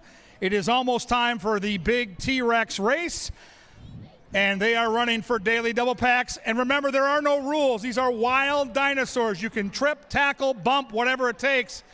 Let's meet the field. Number 1 is Jeff. Jeff, give him a wave. Number 2 is Carter. Happy birthday. Tyson's number 3, celebrating 28 years old. Number 4 is Christian. Number 5 is Owen. And number 6 is Big Bad Sam. They have 50 yards to navigate. Who will be the first dinosaur home? Ready, set, go! And there go the dinos! And we've got contact! And they're racing to the line! It's gonna be close! Oh, look at that celebration! Yo, that was incredible. He probably broke his back, but it was worth it. Give him a round of applause. There's your winner. I cannot see a number. There, number 1. It is Jeff, and he gets an A for effort, celebrating like an NFL football player, nearly breaking his back. Kids, these dinosaurs will pose for pictures. You can pet them, but don't put your fingers close to their mouth. They have not been fed in quite a while. T-Rex racing, only at Canterbury, ladies and gentlemen.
The horses are approaching the starting gate.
Ladies and gentlemen, specifically players, take note, number 7, Hidden Spin races with blinkers.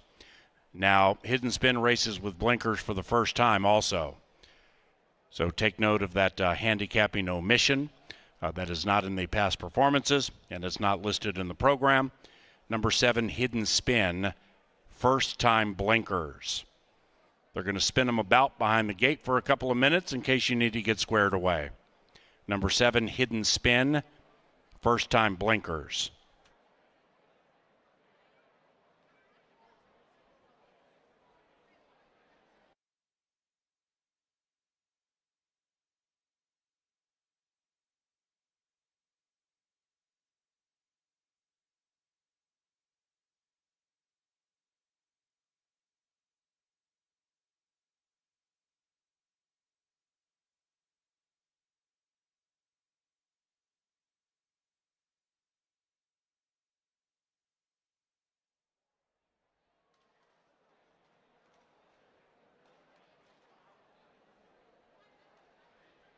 All right, into the gate for race number 7. It's post time.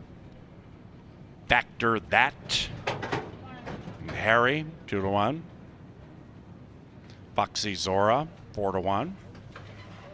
Soundtrack, 3.5-1. Soundtrack moving in.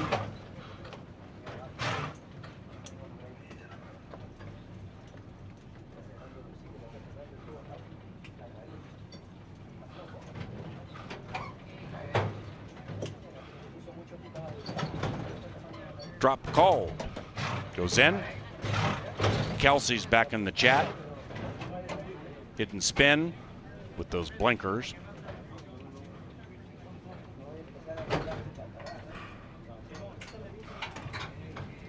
Honorable Mischief. Red Regret. Factor That. And SJ Mix, the final to move in. Red Regret, the Floridian filly, she goes in. Now, Honorable Mischief.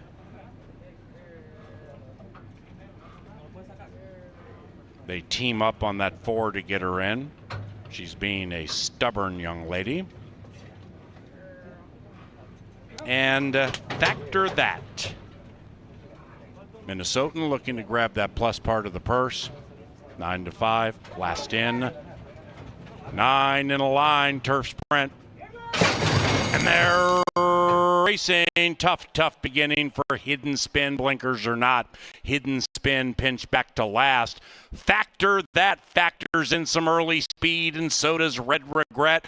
And Red Regret at 13-1 joins the favorite on the early lead. Right behind them, tracking nicely, is Honorable Mischief taking third. Tactical Express would have to win 2 in a row from 6 out of it. Factor That opens up by 3. Factor That, the 9 with a burst of speed, puts 4 on the field. Then we come back to Soundtrack, 8 out of it, and to the outside of Foxy Zora. Then even farther out, Long Shot, Drop Cold. The one in last is Hidden Spin. Factor That leads it, but for how long? Tactical Express closing in, likewise for Honorable Mischief, but Factor That's too good. Factor That just takes that 4-length lead and holds onto a substantial margin, and Factor That wins very, very nicely. Late charge from Smarty Be Good to get second.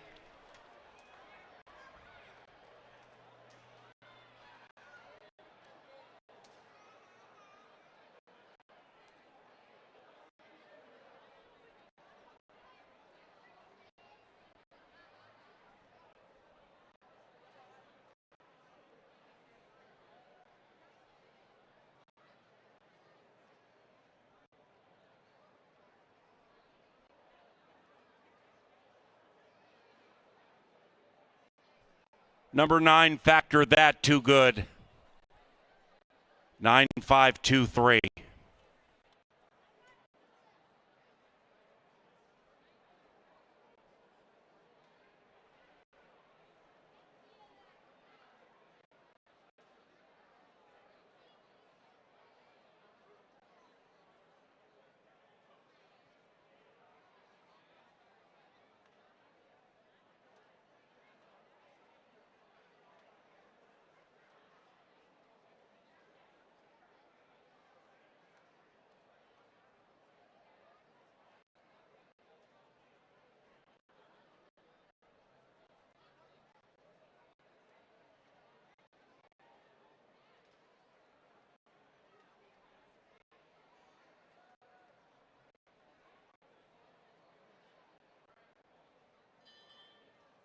We have a bell ringer.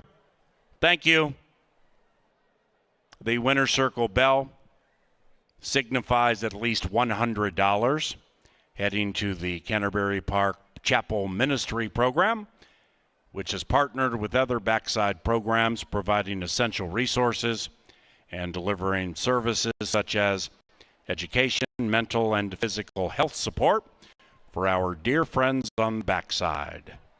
Don't forget to stop by the bookkeeper's office, and thanks for ringing the bell. Race 7, official.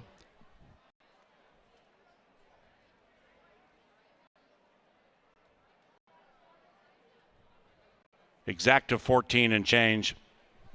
The trifecta paid $175. It was chalk all evens.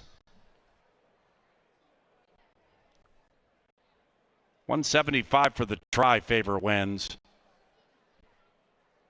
Superfecta paid nearly $800 for a dime. And a 2-to-1 shot won. 8th race, about 20 minutes from now, fast main track. Scratch numbers 1, Supreme Leader, and 3, Waning Crescent.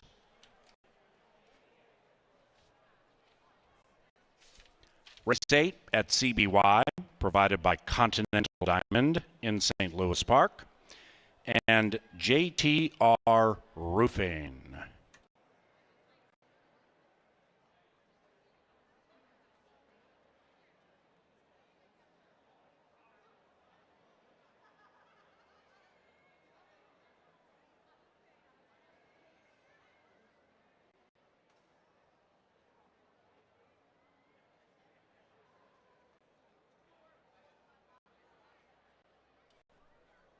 As Factor That receives a well-deserved bath for her toil, we can remind you Saturday is not only Beer Fest at Canterbury, it is Made in Minnesota night. Something we think you'll enjoy at 5 o'clock. CanterburyPark.com for information.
Now entering the winner's enclosure, Factor That, and Canterbury Park's leading rider, Harry Hernandez. Factor That is owned by Arundel Ranch, and the winning trainer, Tony Rengstorff. Factor That is a 5-year-old gray mare by the Factor. From the Leighton Heat mare, Sky and Sea, bred in Minnesota by Scott Rake and Rake Farms.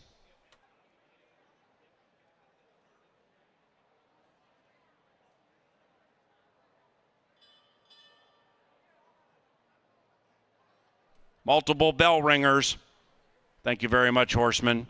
At least another 100 to the backside Chaplaincy Foundation. Thank you.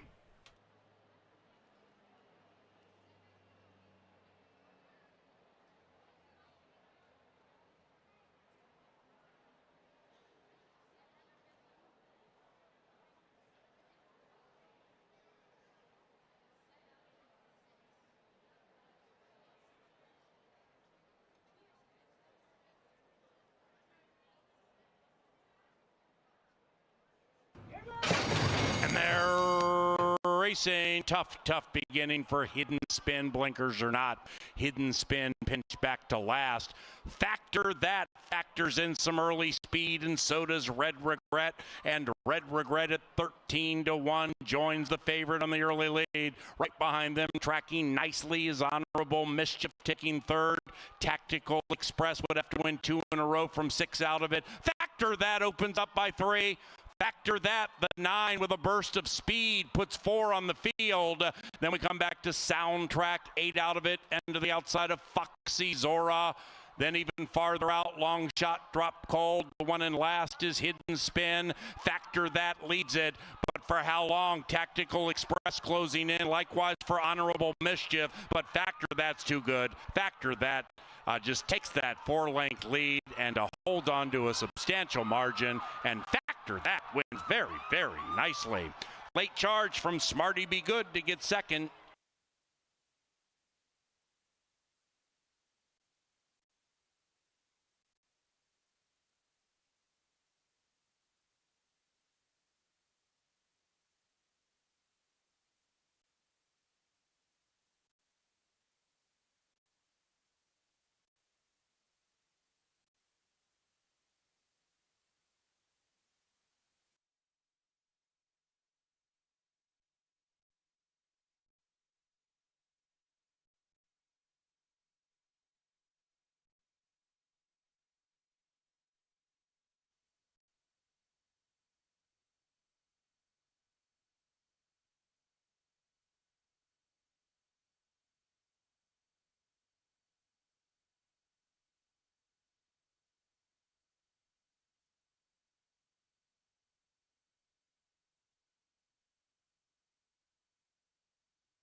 Anytime you see a route horse like Factor That in a turf sprint open up a lead turning for home, it's lights out, and that's exactly what happened.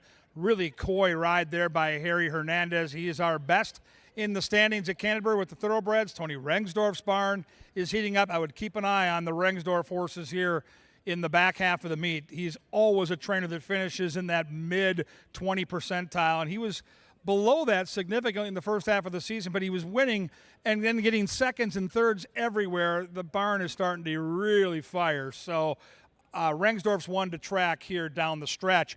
Couple of key scratches in this eighth event. We're going to run that quirky 7 furlong sprint distance where I really prefer horses that at least have some route experience. It's a longer sprint. But you take out the 1 and the 3, and I thought the 1 was a big-time player here. Number 2, though, is BL's Concerto. Angela takes this horse on top, and that's important and noteworthy because the trainer, Larry Donlin, is sitting on 999 wins. His next win will be number 1,000. Super guy.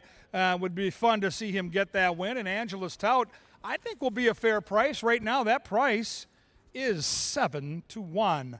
Number 4 is Daxa Dreaming. Erica Murray gets the call. You can see Eric and I in the Fluffer, our race preview before today at the races on Saturday. We're going to have a nice time. We're going to see if she'll put on a Viking jersey for us. She's a big New Orleans Saints fan, and we don't take to that up here after what they did to us in 2009 with all that cheating, trying to break Brett Favre in half. I'm not going to get into it right now. The wounds are still there for us sports fans here in Minnesota. But Daxa Dreaming with Erica is a horse that last time out didn't fire a lick. But it's a horse that does have a little natural speed when right. Good to see Erica back in the saddle, and we'll always cheer for her. She's 12-1. 5 is More Than Easy. De Silva gets the call. This is the other Rushton horse. One's a Stacy, one's a Trevor. This horse in decent form, but 1 for 24 lifetime.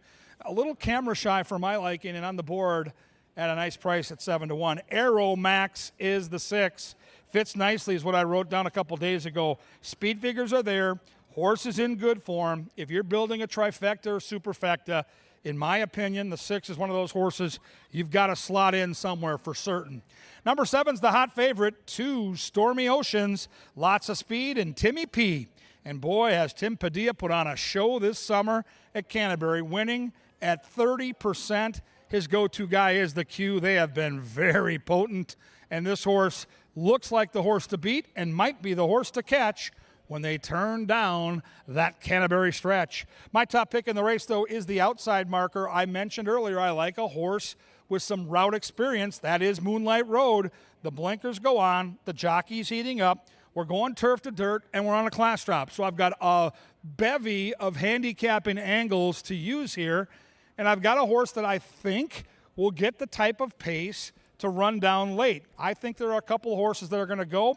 I think the 5 has to go. The 6 might show some speed, and I know the 7's going to go. So maybe the 8 can lay back and come get them late when they run for the real money in the final football field. Hey, it's time for race 8. It's your final chance tonight to play a pick 3. Those pick 3s have been juicy all season long at Canterbury. 3 more great races to go. 7 furlongs is the bill of fare here. They'll be at the gate in around 8, and then they're going to get it on.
Heading onto the track now for the 8th race, scratch numbers 1 and 3.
Yo, what's going on? And welcome to the Dark Star Press Box. I indeed am the chaser. So let's go to chasing, courtesy of Crown Royal. Before we go to chasing, the trainer of number 2, BL's Concerto, Larry Donlan, we would like to wish him the best of luck here. 5-1 on that too. Larry is seeking win number 1,000 in his career. Meanwhile, the chaser is looking for loss number 1,000 in his chasing career. So we'll see how this whole thing works out because, well, the chaser lost again last night and walking around the grandstand. I hear the whispers. The chaser's a bet against. That's what they're saying. And that's going to end right here. It's going to end with this one, number 8, Moonlight Road. Ryan Kenny owns and trains this one. So, Ryan, we got this thing together, man, with number 8, Moonlight Road. You and the chaser and the winner's circle, Moonlight Road, finds the highway home.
It is now post time into the gate for race number 8, beginning the final pick 3.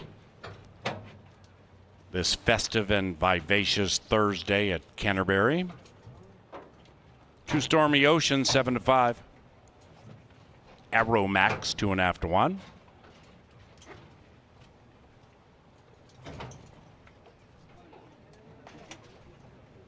Moonlight Road, last in line, 3 to 1. All right.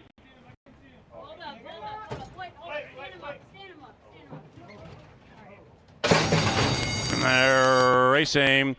Field sent on the 7-furlong journey. BL's Concerto ridden for speed to the inside and responds in kind. And BL's Concerto leads it by 2.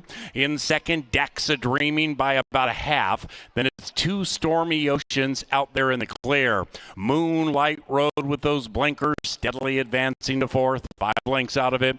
And to the outside of More Than Easy. Aeromax is last, but only 5 covers them. And they head into the far turn with a little less than a half mile to go. BL's Concerto and G-Rod at 9 to 1, trying to steal race 8. 2 Stormy Oceans, the 4 to 5 favorite on the prowl to the outside. 2 Stormy Oceans in the queue, along with Moonlight Road on the 3 wide side. After that, we have Daxa Dreaming, 5 out of it, overtaken by Aeromax, who's out of last and on the move. And the one in last is More Than Easy. Up top, it is BL's Concerto, ridden for everything he has.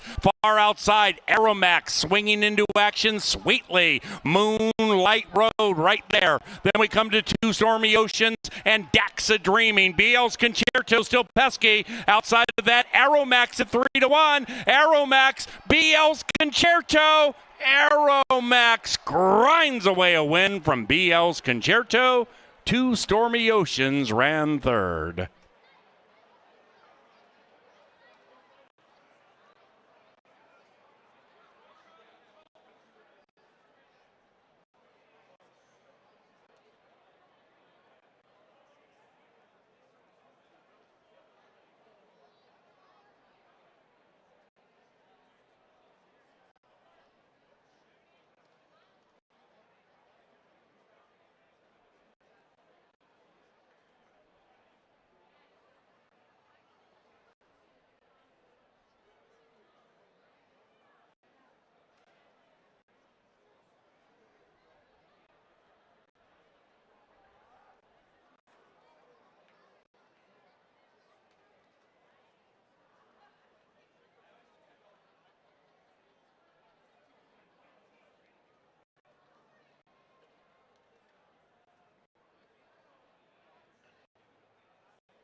Number 6, Aeromax, ran first.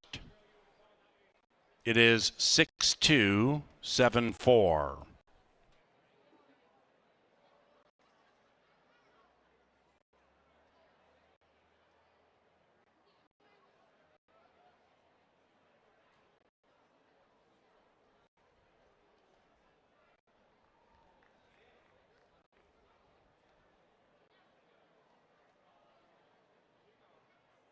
Canterbury's 8th race is official. And the 9th race is our penultimate this Thursday. And it begins Dr. Dan's late double. Scratch number 3, Buttermaker.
Second victory this spring summer for Aeromax. Nice claim by Team Espinoza. Claimed Aeromax for 7,500 and has gone second first, third first.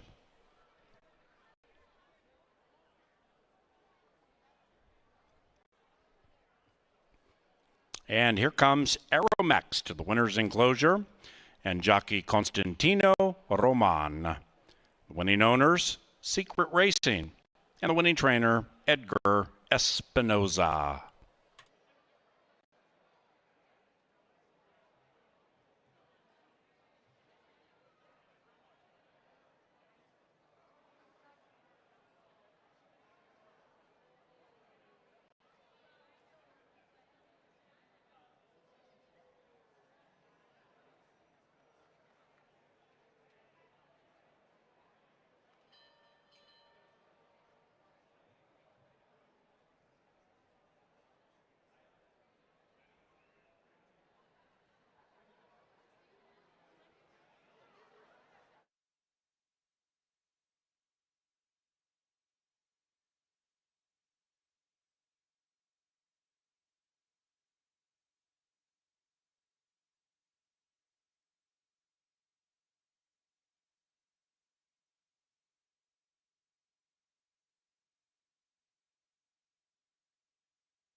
They're racing.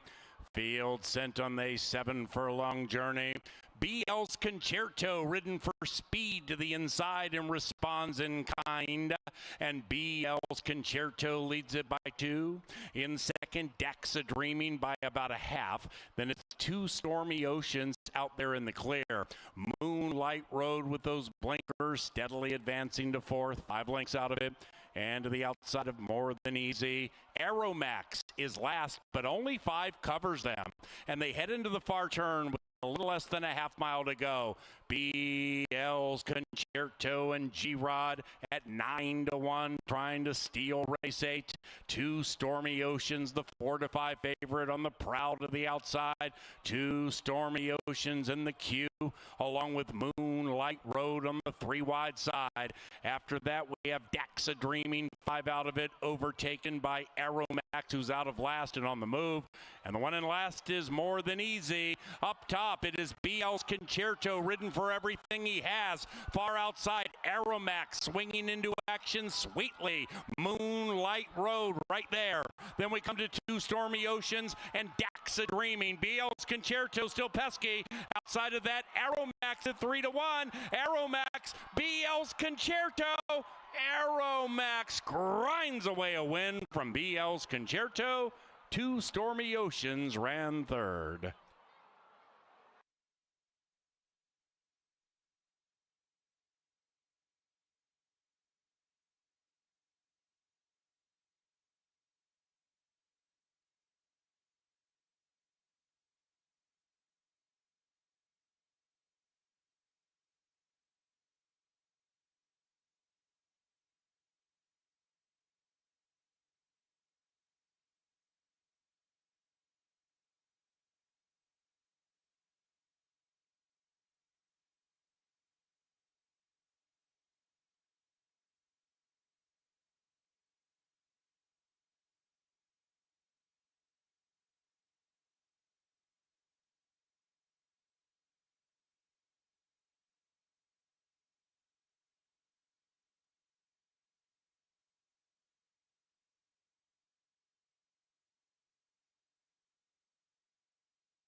All right, ladies and gentlemen, we get set for Dr. Dan's late daily double with Angela Herman. I'm Kevin Gorg, and if you're alive in the pick 5, we've seen a couple of upsets. We've seen a lukewarm favorite be victorious, so I didn't play the late one properly, but if you're alive, this thing could pay still. It certainly could, especially if you are not a fan of the 2 Stuck in Snow. I think he's going to be a pretty heavy favorite by the time they get to the gate. That'll be in 13 minutes, though, so we still have time to look over this group.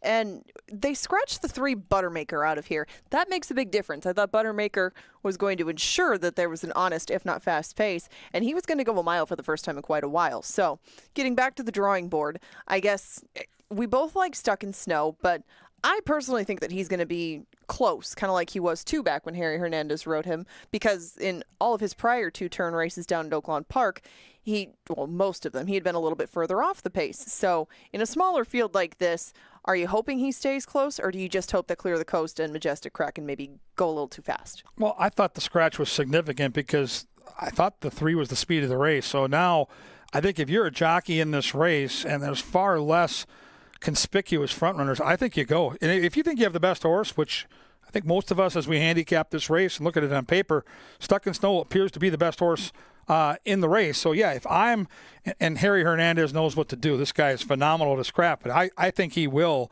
on the stretch out have to show some speed, and I think the scratch could be beneficial because the horse to his inside, Durango, has virtually no speed, and we're looking at Durango right now on our television monitors. So Stuck in Snow can get out, get over to the rail, save ground, and then just try to set the tone. Now, if you get hooked early by the horses you mentioned, then you go to plan B. But if I'm inside, I'm aggressive with this horse. I would picture him getting a similar trip because that day he just waited behind a line of like 3 or 4 pace duelers. It's not going to be the case today, but I still think that he does very well sitting and rating and sitting behind. With Stuck in Snow, for me, it's not as much the setup of the race, the pace or anything. It's just that he seems to have found his level here because he was so impressive at 7,500. He tried 15,000 a couple of times, couldn't handle it either time. But even down at Oaklawn Park, by far his best race when he was going against Arkansas breds at the $10,000 non-2 level. It's all pretty relative to the task that's at hand today.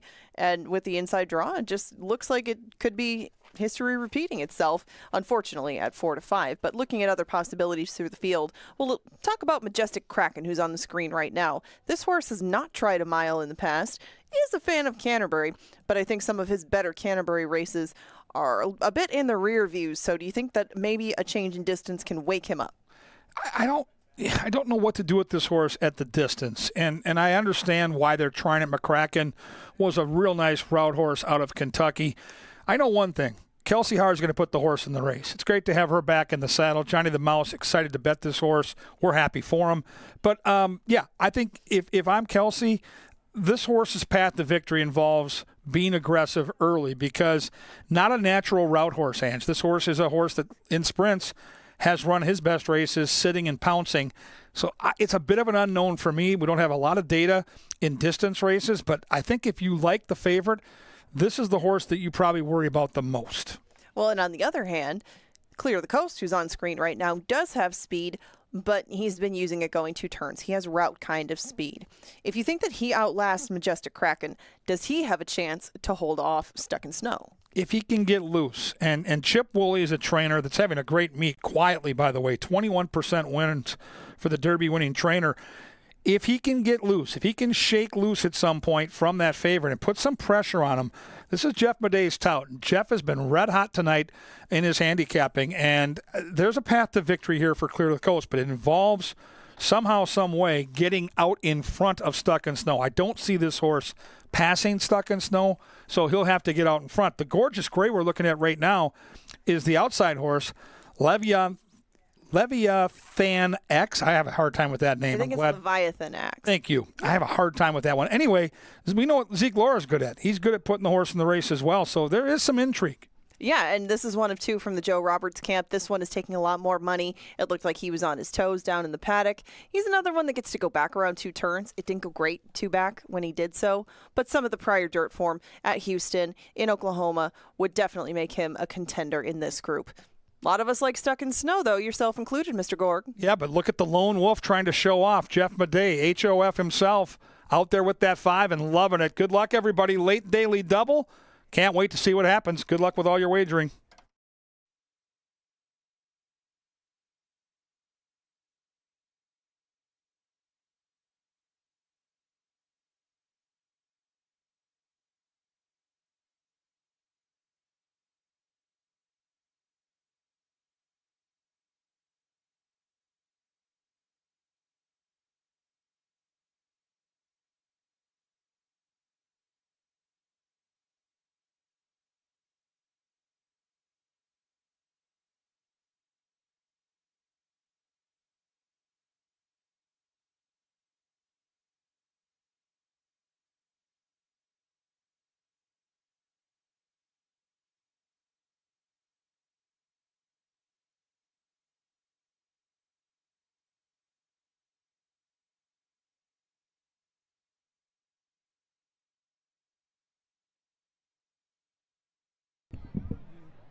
The horses are approaching the starting gate.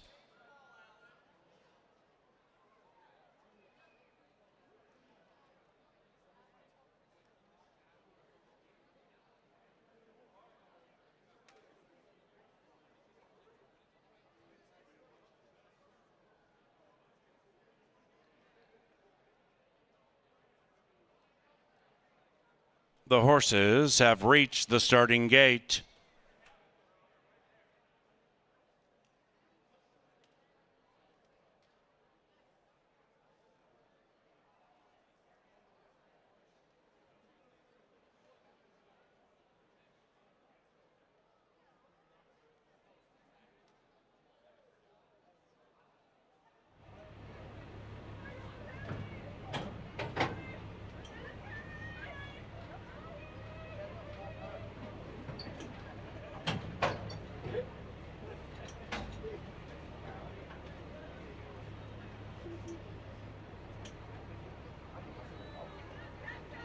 Two back.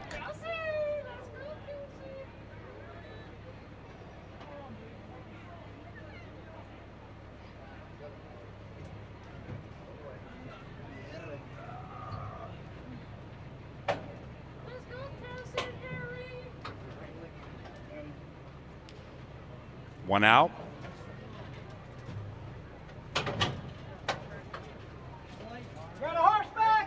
All in.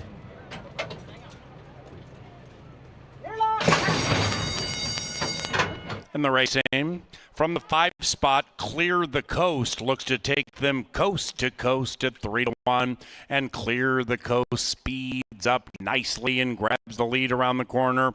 Clear the Coast by 2.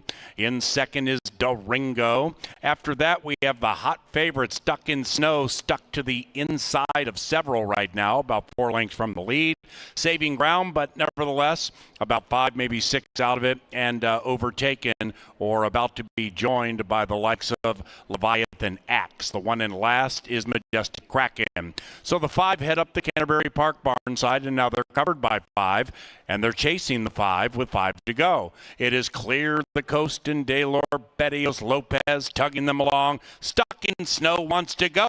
Stuck in Snow, the 4 to 5 favorite, creeps up to the inside of the speed, but did not opt to roll through. And in fact, Clear the Coast is attempting to run away again. Stuck in Snow is next to the inside with Leviathan Axe. After that, Majestic Kraken beginning to run on from 5 out of it. And Durango is the last one of the 5 with a quarter of a mile to go. Stuck in Snow rallies on the inside, and Stuck in Snow has taken the lead as they head for home. Leviathan Axe is the gray to the outside of the speed. Clear the Coast. And on the 4 wide side, Majestic Kraken at 5-1.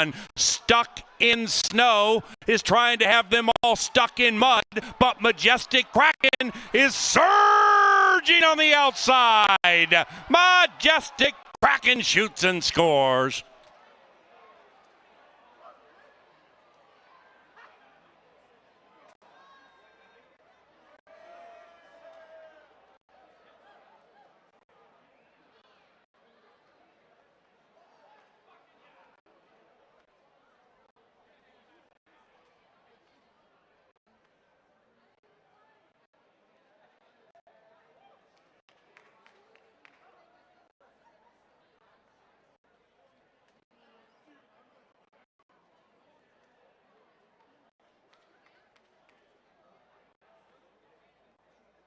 Number 4, Majestic Kraken, ran first.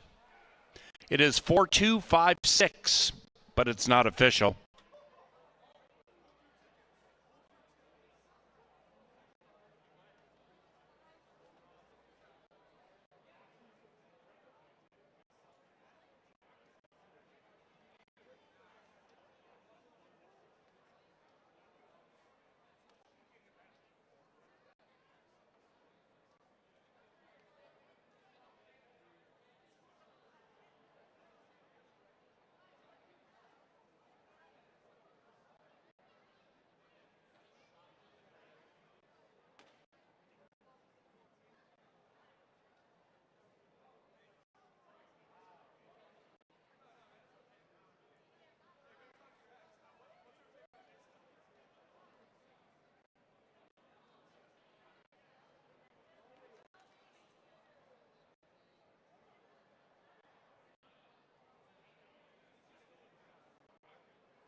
Race number 9 is official.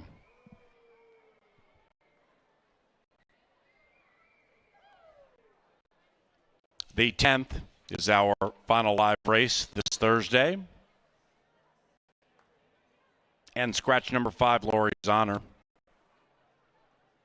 Race takes off about 19 minutes from now.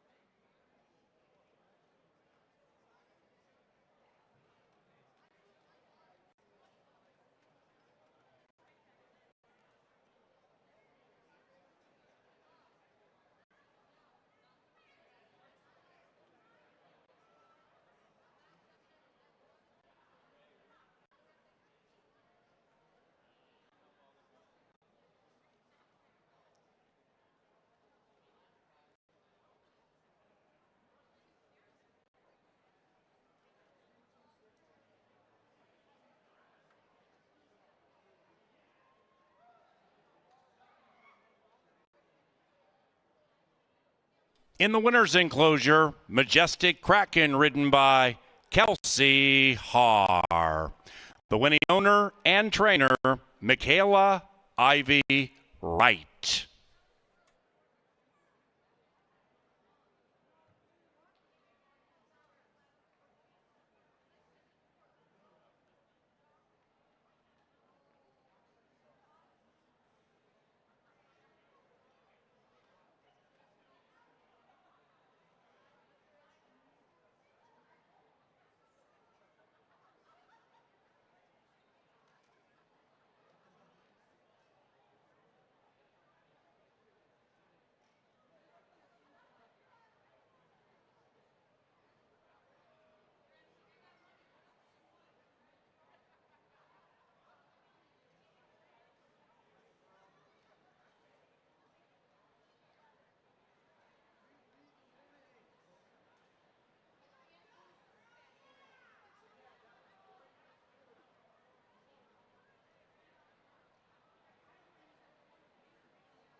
In the race aim, from the 5 spot, Clear the Coast looks to take them coast to coast at 3-1, and Clear the Coast speeds up nicely and grabs the lead around the corner. Clear the Coast by 2. In second is Doringo. After that, we have the hot favorite, Stuck in Snow, stuck to the inside of several right now, about 4 lengths from the lead. Saving ground, but nevertheless, about 5, maybe 6 out of it, and overtaken or about to be joined by the likes of Leviathan Axe. The one in last is Majestic Kraken. So the 5 head up the Canterbury Park barn side, and now they're covered by 5, and they're chasing the 5 with 5 to go. It is Clear the Coast and Daylor Betios Lopez tugging them along. Stuck in Snow wants to go. Stuck in Snow, the 4 to 5 favorite, creeps up to the inside of the speed, but did not opt to roll through. And in fact, Clear the Coast is attempting to run away again. Stuck in Snow is next to the inside with Leviathan Axe. After that, Majestic Kraken beginning to run on from 5 out of it. And Doringo is the last one of the 5 with a quarter of a mile to go. Stuck in Snow rallies on the inside, and Stuck in Snow is taking the lead as they head for home. Leviathan Axe is the gray to the outside of the speed. Clear the Coast, and on the 4 wide side, Majestic Kraken at 5-1. Stuck in Snow is trying to have them all stuck in mud, but Majestic Kraken is surging on the outside. Majestic Kraken shoots and scores.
We're almost to the 10th race. That's right. The last is nearly here in 13 minutes.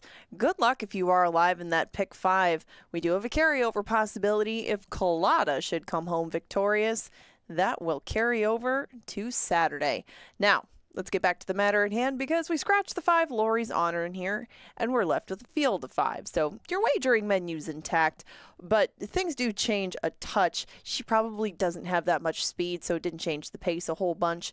But the pace is going to be a question because there's 2 very speedy fillies in here, and they're going to have to go further than they have recently. This is a maiden $30,000 for Minnesota-bred fillies. Not a whole bunch of experience on the page, and like I mentioned, 6 furlongs is the distance. That might help Gopher's Axe because Gopher's Axe has come from off the pace and might be outrun to the lead in this one, but I wouldn't expect her to be miles off the pace. This just might be kind of how to get started again because she hasn't run since December. That was at Tampa when she was last seen racing. She did go 6 furlongs, but she only beat one of them home. She did show a little bit more speed that day, so maybe we'll see a new Gopher's Axe now that she does have a bit of freshening to her and can get back on track going 6 on the dirt. BL40 right next door. Should be coming from off the pace. I would expect her to be a little bit further behind early than Gopher's Axe. But this filly does have a touch of tactical speed to her, as well at times. But last time when she did stay closer going 5 furlongs, it seemed to dull her kick a bit. She leveled off and BL40 wasn't making up too much ground at the end of things.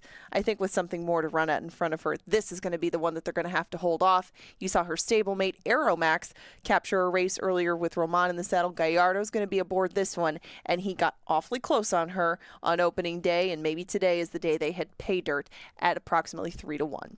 Meredith right next door is a big price. She's 7-1. Jada Bowers is going to be in the saddle on her, and Meredith doesn't get out of the gate all that quick, but she does have some speed to her. I mean, she chased the pace in both of her most previous races. That last one really took its toll, though, on her early. After a little bit of a slow break, she did back up to last. She's going to stay at this level, though. She's going to get a bit more ground to deal with. It's the fact that Annaline drew to her outside. I wish that these two had a switch of post position, and I might give her a bit more of a chance. But Meredith, even though she was a very pricey purchase, got a late start to the races and hasn't quite found her groove yet. So I'm going to use her in 4th until further notice. Now, Colada right next door is that aforementioned carryover possibility in the pick 5. She hasn't shown too much speed. She hasn't shown too much finish, but she's been against open company with the exception of her debut last summer. So you can give her a bit of a pass for that at Oaklawn Park. You know, she had a muddy track to deal with, her first off the bench. It's just the fact that in her career she's beaten one horse home. I mean, you have to get very creative and forgiving. But she does have 4 starts. Some of her competition only 1, some of her competition only 2. Maybe that seasoning will help her, and maybe she'll be a new horse now that she is back in her home state of Minnesota. But those are a lot of ifs, and I would probably want more than 11-1 if I'm going to take Colada on top. Now, Annaline on the outside is the one that me and Paul both picked on top, and Annaline couldn't have done much better in her debut unless she won, and she only lost by a length. But this is going to be her 2nd start, and that's a big deal. I mean, if you look at Cody Rosine's stats, and yes, it didn't work earlier, but it could today. He's only 1 for 14 with first-timers that are min-bred, 4 for 7 second time out with Minnesota breds, and 2 for 2 with the elder variety, that being 3 years old and up. And Annaline checks all of those boxes as the 3-year-old making her 2nd start. I mean, Annaline makes sense on the outside. She should be controlling the pace. How much pressure she gets and how long that pressure lasts will tell a lot in this finale. It'll go off in about 9 minutes. There's the board of selections. Kevin stands alone with Gopher's Axe. The rest of us, Annaline and BL40. 5 of them will contest for their maiden win in 9 minutes. They are headed to the track right now to conclude Thursday racing. Remember, Saturday, it's Oaks Day, it's Derby Day, it's Made in Minnesota Day. We look forward to seeing you out here at 5 o'clock.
That's our bugler, Sir Leonard Dykert, ladies and gentlemen. Thanks, Len. See you, bud. Race number 10, about 5 minutes from now, scratch number 5.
Ladies and gentlemen, scratch number 4, Colada. Number 4, Colada, has been scratched.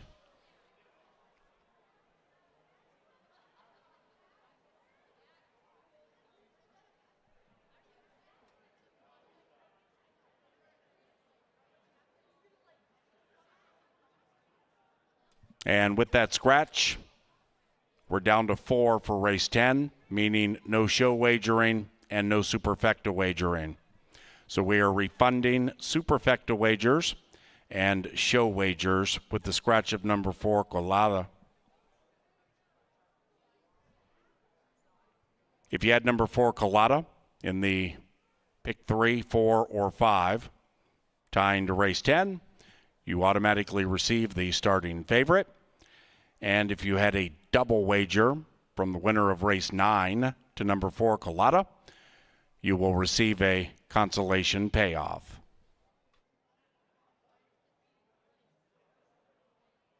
Also with number 4, Colada, complete refund on win, play, show, exacta, trifecta, and superfecta wagers.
Into the gate, it's post time.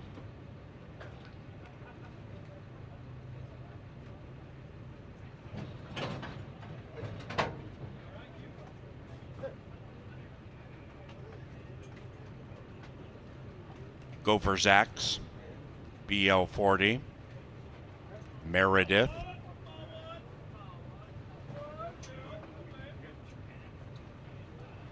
Analine, last in line. All right. And they're racing, and they've broken a line, and Analine came out nicely. So did Meredith, and Meredith at 16-1 flashes speed. Then it's Gophers Axe to the inside of BL40, and the 4 covered by 3, and Analine leads it by a whisker. It is Analine to the outside of Meredith, and those two slug it out, and Set Duo is about 3 lengths clear from the next pair. BL40 trying to run away from Gophers Axe. They're off the far turn. Nothing gives between Analine and Meredith, and BL40 gets a fantastic trip if good enough, and bet down to 3-5 after that last click. Meredith and BL40 is favored, and they reach the top of the lane with 3 in a line. Gophers Axe only 3-4 out of it. In fact, Gophers Axe now getting into action. We have 4 astern around the turn. BL40 puts away Analine and Meredith, and now the only one to fear would be Gophers Axe, but there's nobody to fear for BL40, and BL40 and Eduardo Gallardo, powerhouse to victory.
Thursday is official. If you had the late scratch Collada in the final pick 3, 4, or 5, you did receive the starting favorite and winner BL40. Pick 5 paid $1,945.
Now entering the winner's enclosure, BL40 and Eduardo Gallardo.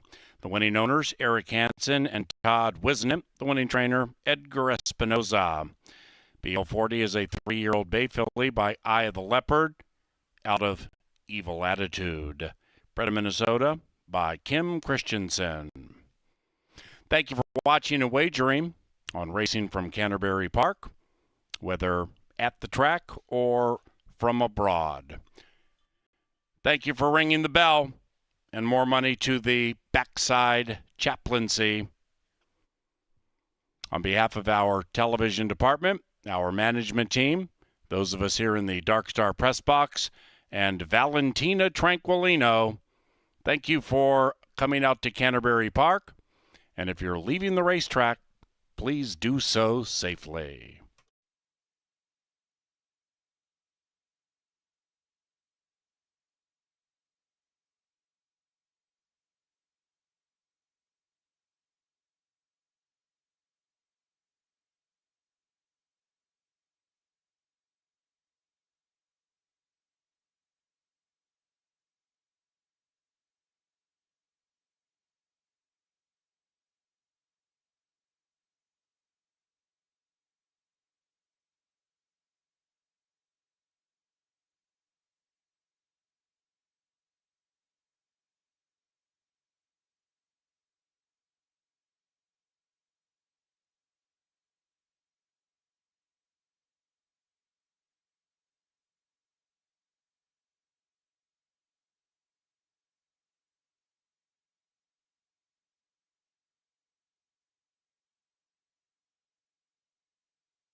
And they're racing, and they've broken a line, and Analine came out nicely. So did Meredith, and Meredith at 16-1 flashes speed. Then it's Gopher's Axe to the inside of BL40, and the 4 covered by 3, and Analine leads it by a whisker. It is Analine to the outside of Meredith, and those two slug it out, and Set Duo is about 3 lengths clear from the next pair. BL40 trying to run away from Gopher's Axe. They're off the far turn. Nothing gives between Analine and Meredith, and BL40 gets a fantastic trip if good enough, and bet down to 3-5 after that last click. Merit and BL40 is favored, and they reach the top of the lane with 3 in a line. Gopher's Axe only 3-4 out of it. In fact, Gopher's Axe now getting into action. We have 4 astern around the turn. BL40 puts away Analine and Meredith, and now the only one to fear would be Gopher's Axe, but there's nobody to fear for BL40, and BL40 and Eduardo Gallardo, powerhouse to victory.